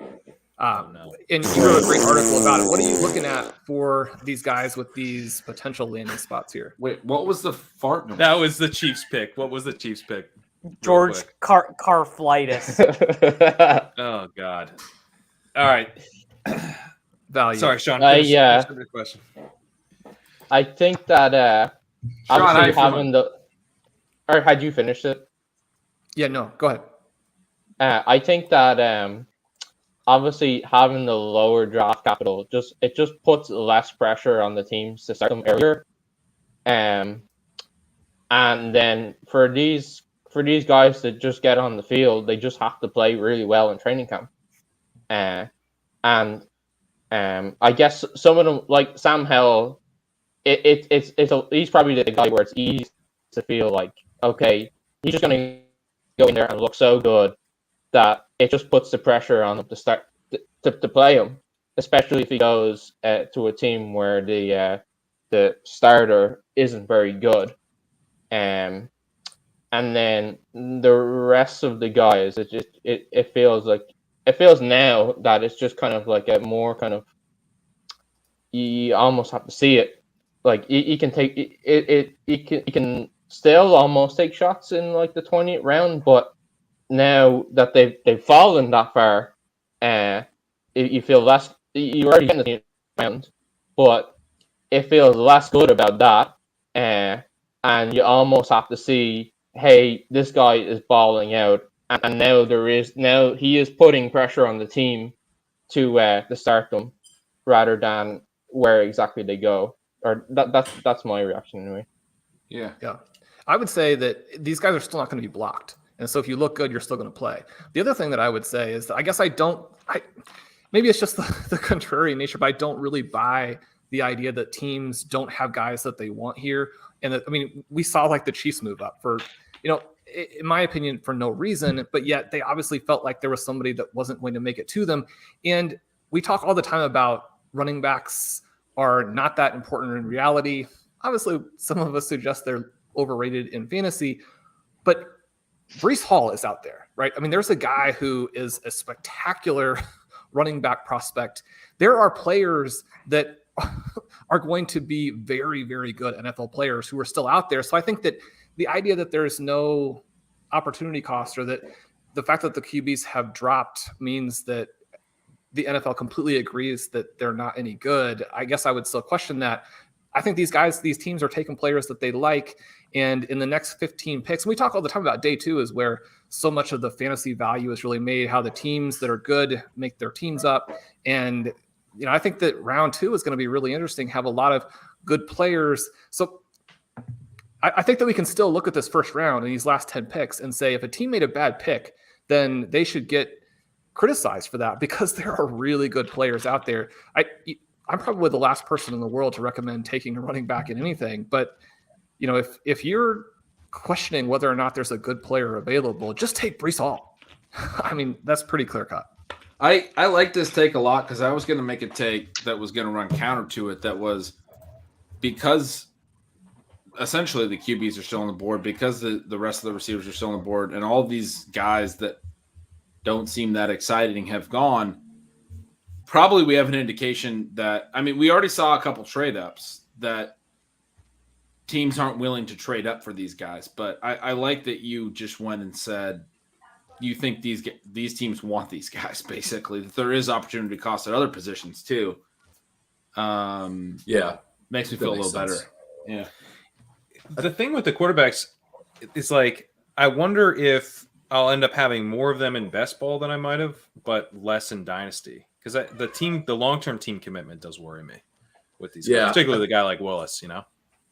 I think one thing that I've heard brought up, I think Rich Rebar has brought this up on several podcasts, that the 5th-year option for first-round picks doesn't matter anymore, really. Yeah, it doesn't matter anymore. Starting with 2018 first-round picks, they actually changed how that option works. And now the 5th-year option is fully guaranteed, and you have to decide on that before the 4th year. Before that, it used to not be fully guaranteed. Also, I might be messing up some of the details, but now I also think if you make like one Pro Bowl, it goes to being the average of the top 10 highest paid players to the position. So for teams, it used to be like, oh, this 5th-year option was great for rookie QBs. You know, it's kind of like low risk, high reward. It doesn't cost us that much. Now it's like you got to pay Daniel Jones $22 million in his 5th year. And they decided not to. Yeah, and it's like it's less of an advantage. So I think, like you were saying, Pat, like that first round signal, I think used to mean more when that 5th-year option was such a big factor. But now that it's not as big of a thing, I think some teams might be like, hey, we're happy to sit back into the early second because we don't care about that 5th-year option anymore. So maybe it's slightly less of a signal than it used to be.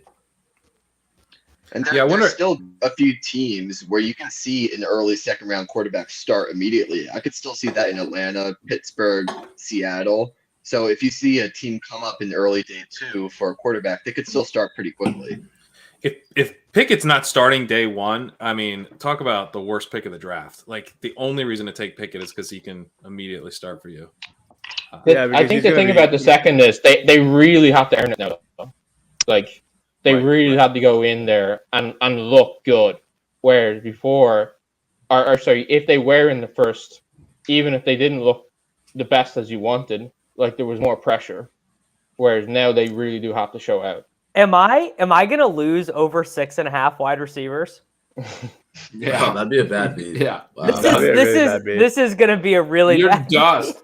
I'm dusted. The only way you can get it is if someone trades up to 32. Do you think the Vikings could take a wide receiver? They take Pickens? They were tied to Garrett Wilson. Yeah, I mean, Thielen is 31, he's like more of a tight end at this point. It's better to just tell Davis he's dust, and then if he gets lucky, then we can all celebrate. I mean, it's like my biggest I could solve 2 of them because I have George Pickens at under 32.5 too, so that would be amazing. Okay. All right, but, Pickens. But Let's go. My biggest spot was the over on Kenny Pickett's, and that already hit, and Trayvon Walker first overall. So I didn't clean up as I'm sure I'll look at Amico's spreadsheet later, and he'll have 900 wagers clearing or whatever. But I'm happy with how it went. But getting the Pickens over a 6.5 combo would be extremely fire. So, what was the going rate on Packers and Chiefs pick 4 defensive players and receivers? You could have worked it out in such a way you could have gotten like 4-1 on that.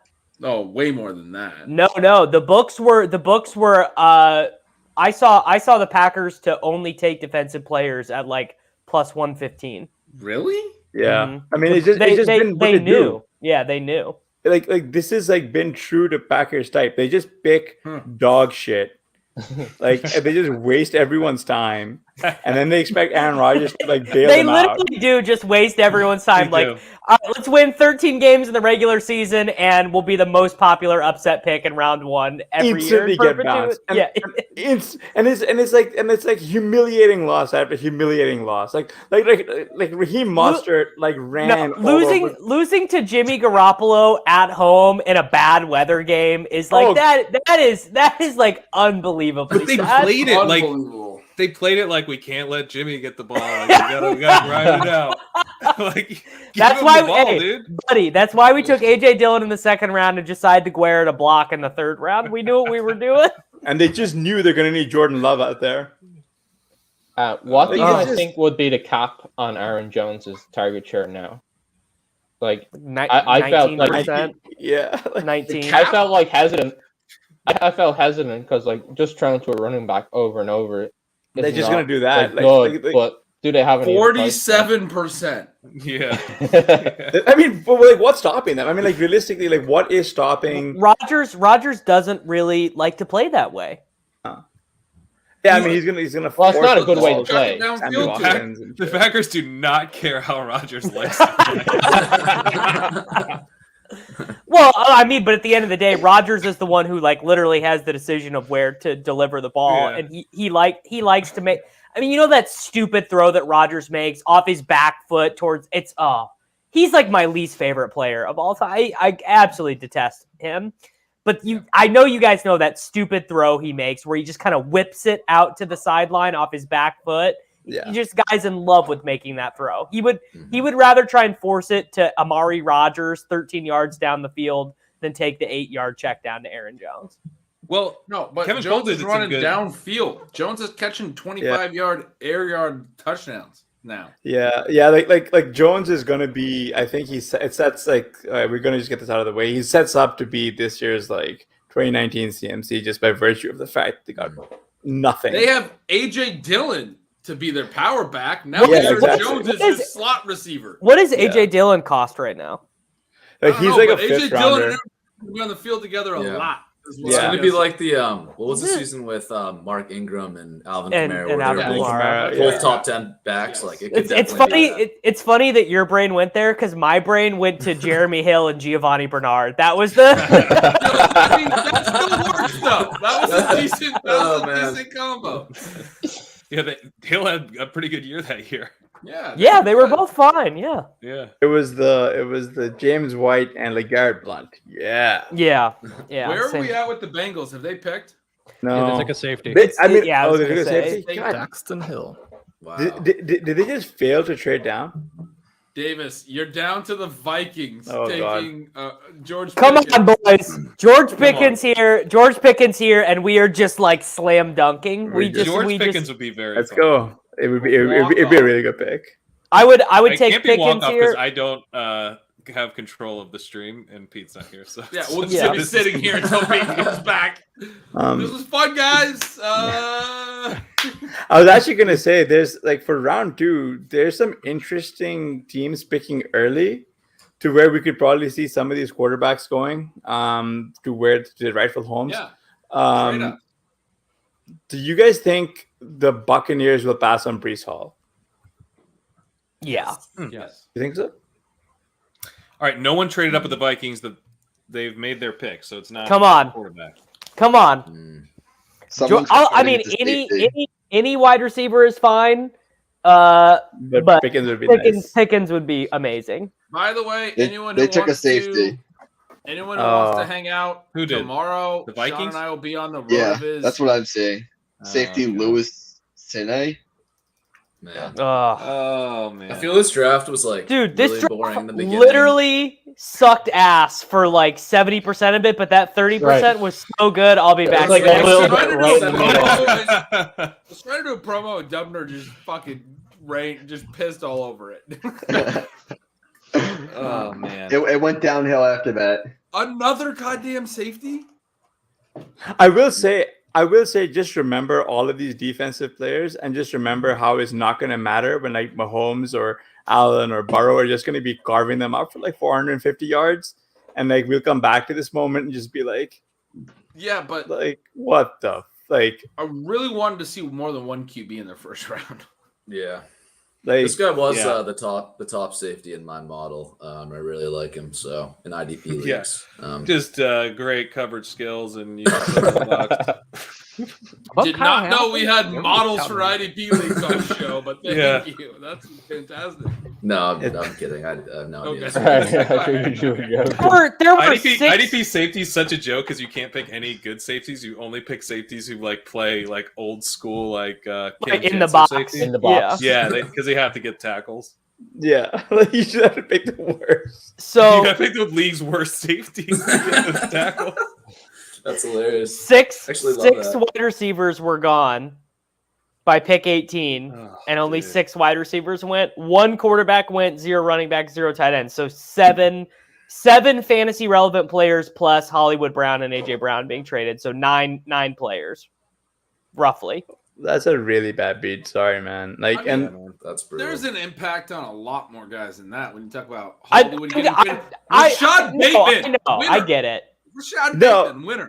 But like, you know, you would assume, and we were talking about them, but the Packers could really use a fucking wide receiver, right? Like, you got the Packers. Not to complain, but McCole Hardman is slotted to play 95% of the snaps for a team that is expecting to win the Super Bowl, and that doesn't feel very good right Feels now. pretty good. I mean, I think I got like 90% McCole right now.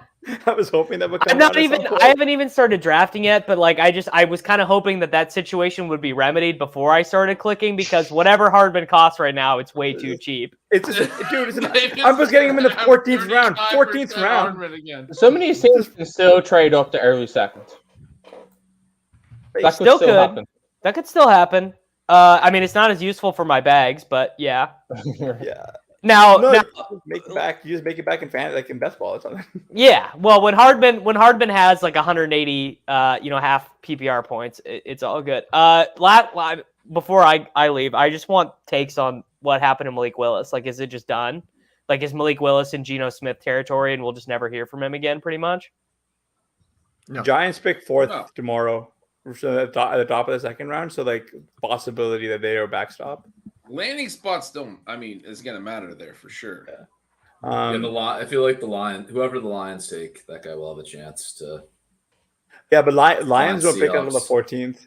So you got like the Giants, the Texans, and the Seahawks would pick twice tomorrow, and so do the Falcons before the Lions. So like we could see a quarterback run tomorrow early.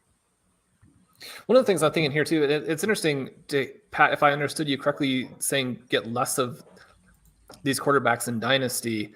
I think this is really exciting for if you loaded up on second round picks in Superflex, because one of the things that you want to do in all Dynasty leagues is to get your quarterbacks inexpensively. And in one QB leagues, that means you draft a guy in the 3rd round every year. But in Superflex, if you could take like 3 of these guys in the 2nd round, then you have a lot of ways to win on this and build your QB depth without having to pay. I mean, you can win Superflex with basically no QBs at all, right? But if you can build up the depth, and I think these guys, even if they don't play right away, are going to be tradable for more than that down the line. So it's one of these situations where I think you can add players where the player doesn't even actually have to be good, and you're going to profit. Because again, these guys have very fantasy relevant profiles. They don't have to win the job right away. They don't have to go out there and play well. All they have to do is be on a team where the guy in front of them is not very good. And we still have a lot of those teams in the next 15 picks who fit that criteria. Yeah, my thing with the Dynasty stock is that, like, I guess I'm not sure they'll be there in the 2nd round. Like, we did a draft, pre-draft, where I think it was like Pickett, Corral, and Howell went like back to back to back. Ben, you're in that league. I don't know. I think it was like right in that like 7, 8, 9 range or something like that. And so, I mean, at that point, it was clear like Howell was not going to be a first round. I took NFL Howell pick. and Ritter. I'm the one who took Howell. And I took Ritter behind him. They all went 4 in a row. Yeah. So like, I don't know that they get much past that. Maybe they do. If they do, They won't get far past that unless we have some insane team's 2nd round fits, like if the Chiefs take someone or whatever. Now, I was in one where the QBs really fell, but Willis went 101. I will say one thing that I hope to see is I do hope Willis does go to the Giants tomorrow. I hope they get that figured out overnight. 1, because that will pump my bags, but 2, that's a spot where you can see him getting the most amount of starts and not being worth the 101, but it's not totally sunk. If he goes to the Giants, he could be the 106, even as a 2nd round pick to the Giants. For example, I mean, Willis and Dayball, I would start thinking about him at 103, I think. What I was going to say is if Willis and goes... a bet against Daniel Jones, that's easy too. Easy, yeah. But if he goes to the Giants tomorrow morning, or tomorrow night, I guess. Well, and especially if the new Bills regime is coming in and saying we want him We to want be our him. quarterback of the Yep. future. Yeah. I mean, I think we just decided he's the one-on-one again. Davis, I think I think it's Hall at this point. I'm kidding. No, Davis, no, it's Burks, baby. Your take earlier about I the believe we're wide taking Burks receivers then. being a tier break, Yeah. I think is really interesting now as well. That we really did It's like not confirmed. see another receiver come. They went heavy. Teams traded up. Teams to traded get up, Olave, Jameson, Burks. Right, traded away AJ Brown to come in and get Burks, which was the last one, and then no one did anything for another 14 picks. Yeah, I'm buying that now. Ben, and also just to build on that point a little bit, they picked a bunch of like genuine bizarro picks. Like again, like to Sean's point, like they do probably like these players, and a lot of this just seems to be like padding out the fact that you have to have 53 good players or whatever, right? And everybody seems to like doing it. You know, it's like that weird like thing where everyone sort of picks like a handful of like, it's like, you know how in your own drafts where people will ignore very clear good players just because of the positional run happening.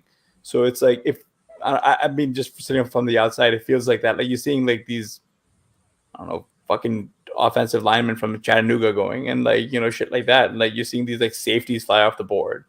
But like coming up in the second round, you're seeing. I mean, I think Seattle takes a quarterback.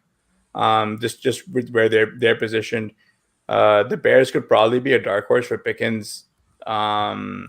Just with like how this like the early portion of tomorrow's board is shaping up, it's like, I think it's going to be like open up very skilled player over. Teams know Seattle wants a quarterback, and I've seen people suggest that they would love to see basically what happened in the first round happen so that their teams in the early part of the second round could trade back, because people might be trying to trade ahead of Seattle at this point. They have back-to-back picks at 8 and 9 tomorrow.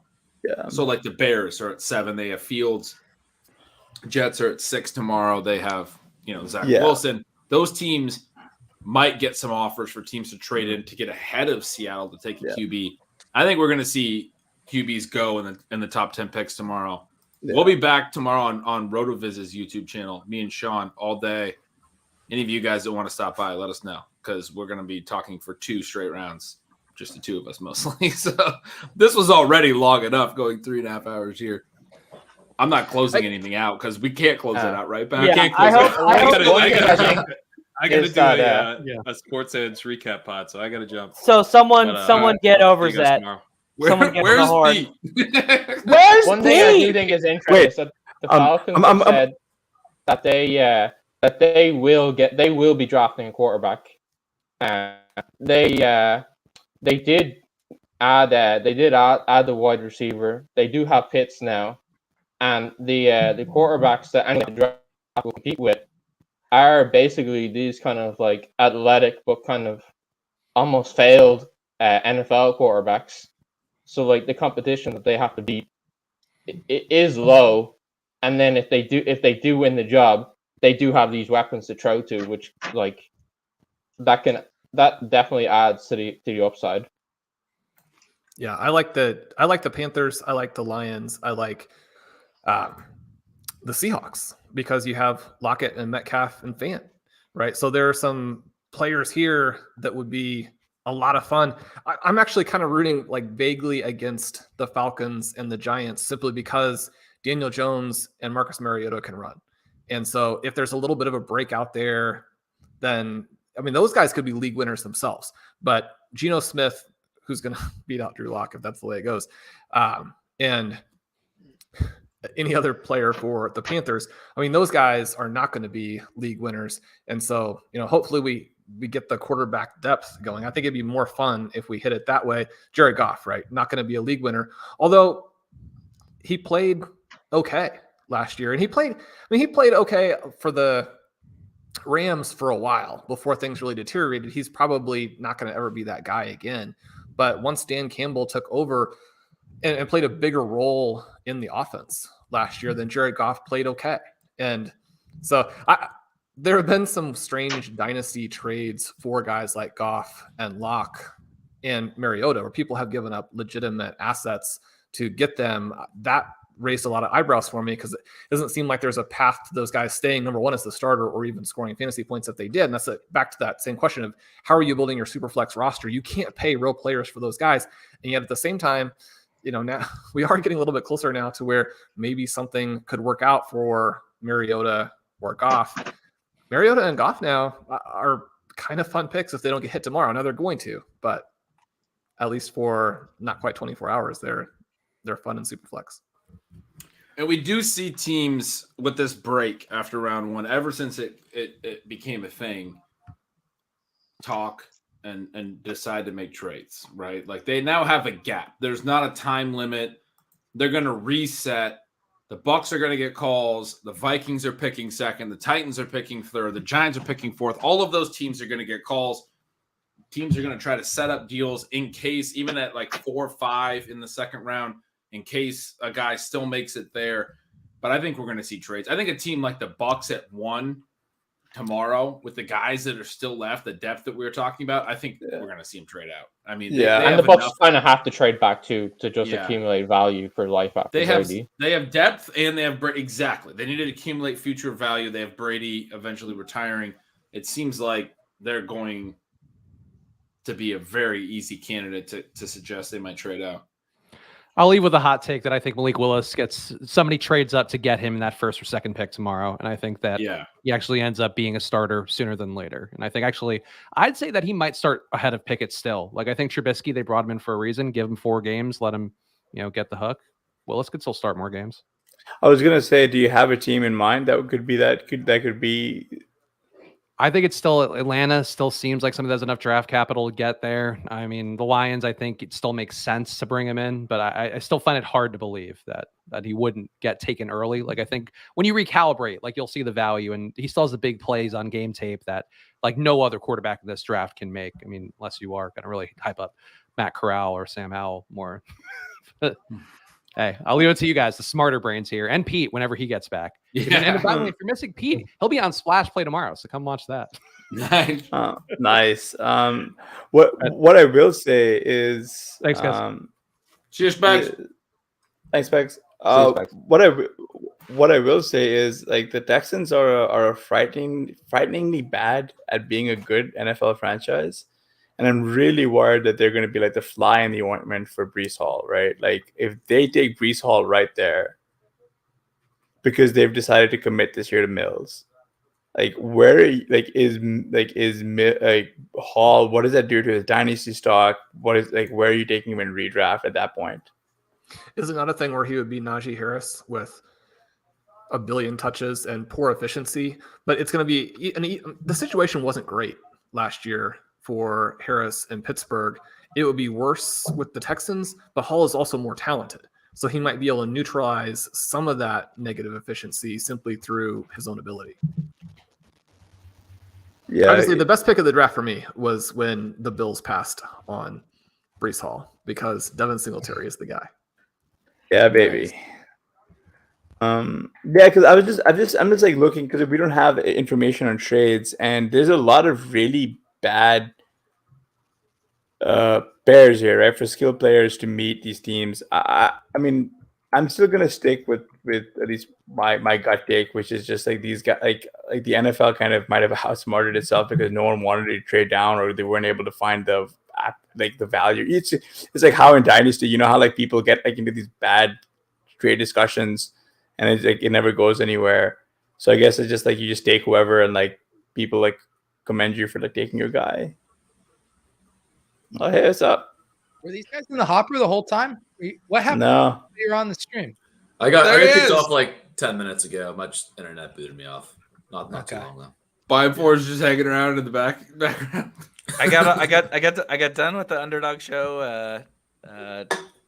Got a refill, and I haven't got to officially meet like Drico and Sam and Hasan and stuff. So I was like, I'll hop back. Let's set the record straight. It's Drico. I've made this mistake. It's sorry, Drico. Connor. Drico the sicko. Drico the sicko is how you remember it. Well, I'm not gonna. I totally understand that, because you probably Connor do it see is. Rico. Okay, yeah, that's fine. Yeah, that's what people call me in real life. Yeah, I'm a simple American idiot.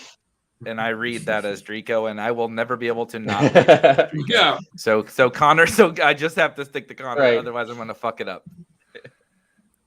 So what? I mean, we didn't get anything fun to end this. I feel like once you left Pete, it was just safeties and guards drafted basically. So I don't know what happened. Took a turn for the worse. Either. We had this Seriously. super sweet slice in the middle, and then just like a shit sandwich around it. Yeah. How does Malik Willis not go round one? Just boomer GMs. I brought up the underdog. I brought it up to the underdog guys, and they all just straight shit on Willis. Literally, like, he's terrible. He's not an NFL quarterback. You know, obviously they're a little more scout minded. Right. But, if you watch him, I can definitely see why someone would say, "Oh yeah, this guy is bad," because he does hold the ball a long time. But his best receiver was like a walk-on freshman. So like, But like, just to push back a little bit, like, even if it's Malik Willis, right? Like, even if it's not Malik Willis, how are they not taking Ritter or Howell or literally a stab at anyone else, right? Yeah, that's what I Right. mean. It's just a stab. Yeah. I'm just using Malik Willis as a proxy for another quarterback. I think the teams are just scared to draft a QB because if you're a GM and you draft a bad QB, that gets so much attention. If fucking Cole Strange sucks, Right. nobody remembers it because it's a guard. So I don't know. I they think there's call this warped. This and then warped somebody mindset drafts a that's good more QB about- in the second round, you get like X-rated for it. Yeah. I mean, like, but like, what's genuinely weird is just watching teams that aren't particularly deep, like they don't have a particularly deep like offensive skill room, passing on good wide receivers. Right. Yeah.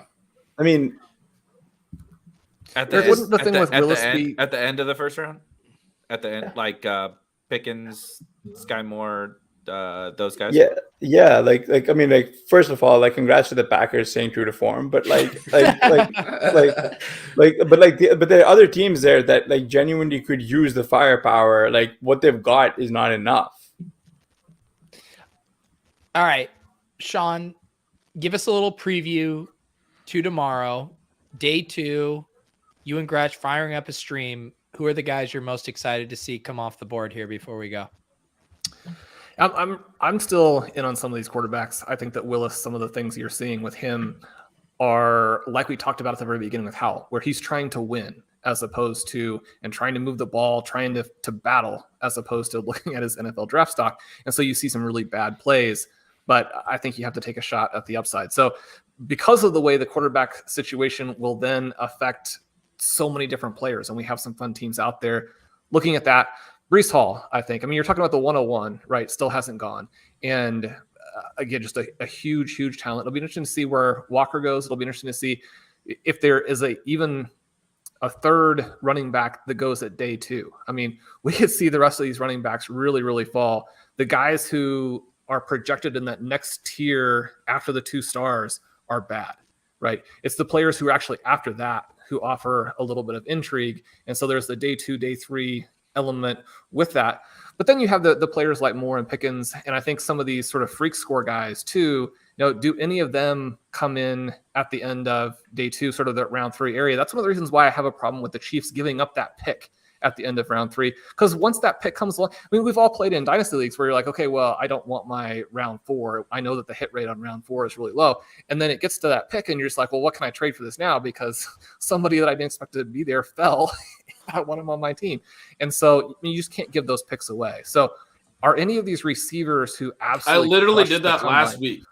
I did that I traded away a 4th round pick. Shocker. Was like, I don't need this. And then like 4th round came around and I was like, fuck, I want to trade back in so bad.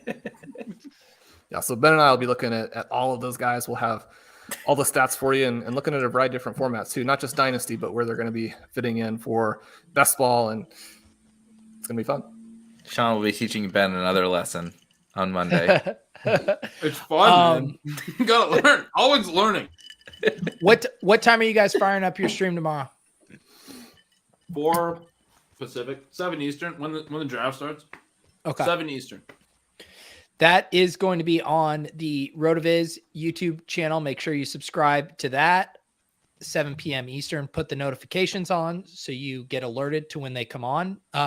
Sam, Indrico, Hasan, Erik, thank you guys for joining us tonight. Appreciate it. And we got a lot of fun stuff going on in the Ship Chasing Discord. We're about to start a Ship Chasing Dynasty League that Sam has been spearheading. Sam, when are we kicking that off?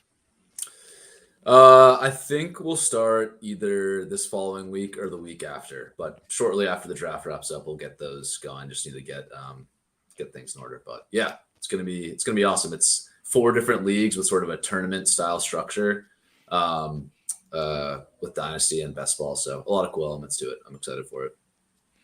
Draco, I was just on the Underdog stream. I was giving Josh Norris a hard time for not properly defending his mock draft title. Are you worried about being able to defend your FFPC best ball title this year? I'm very worried. 10,000 people, and I got to beat all of them. There you go. Are you gonna up your put you as a favorite? I think I got you. I got you as the 101 favorite. Thank you.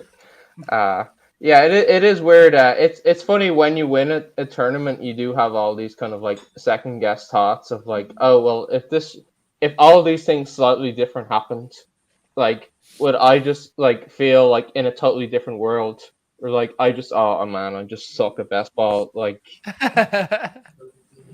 just one or two things go differently. I find it's like kind of important just almost to like forget about it. Like, okay, just focus on this team. Do the same things I was doing last year. Last year I was like, okay, this is my first year in best ball. Like, just try to do the process right, do the best thing I can, and that's gonna be my focus again. I think those are words we all can live by, you know? Just focus on the task at hand, do the best we can. That's all we can ask for. Hasan, imagine banking your first year of doing best ball. Yeah, seriously. Honestly, fuck off, Connor. Yeah, I mean, imagine having that type of focus. Like, get the fuck out of here. Hasan, what do you got going? Not too much. Hopefully, I'm gonna have some time to create some content this off season. There's some like it'd be nice to actually write again.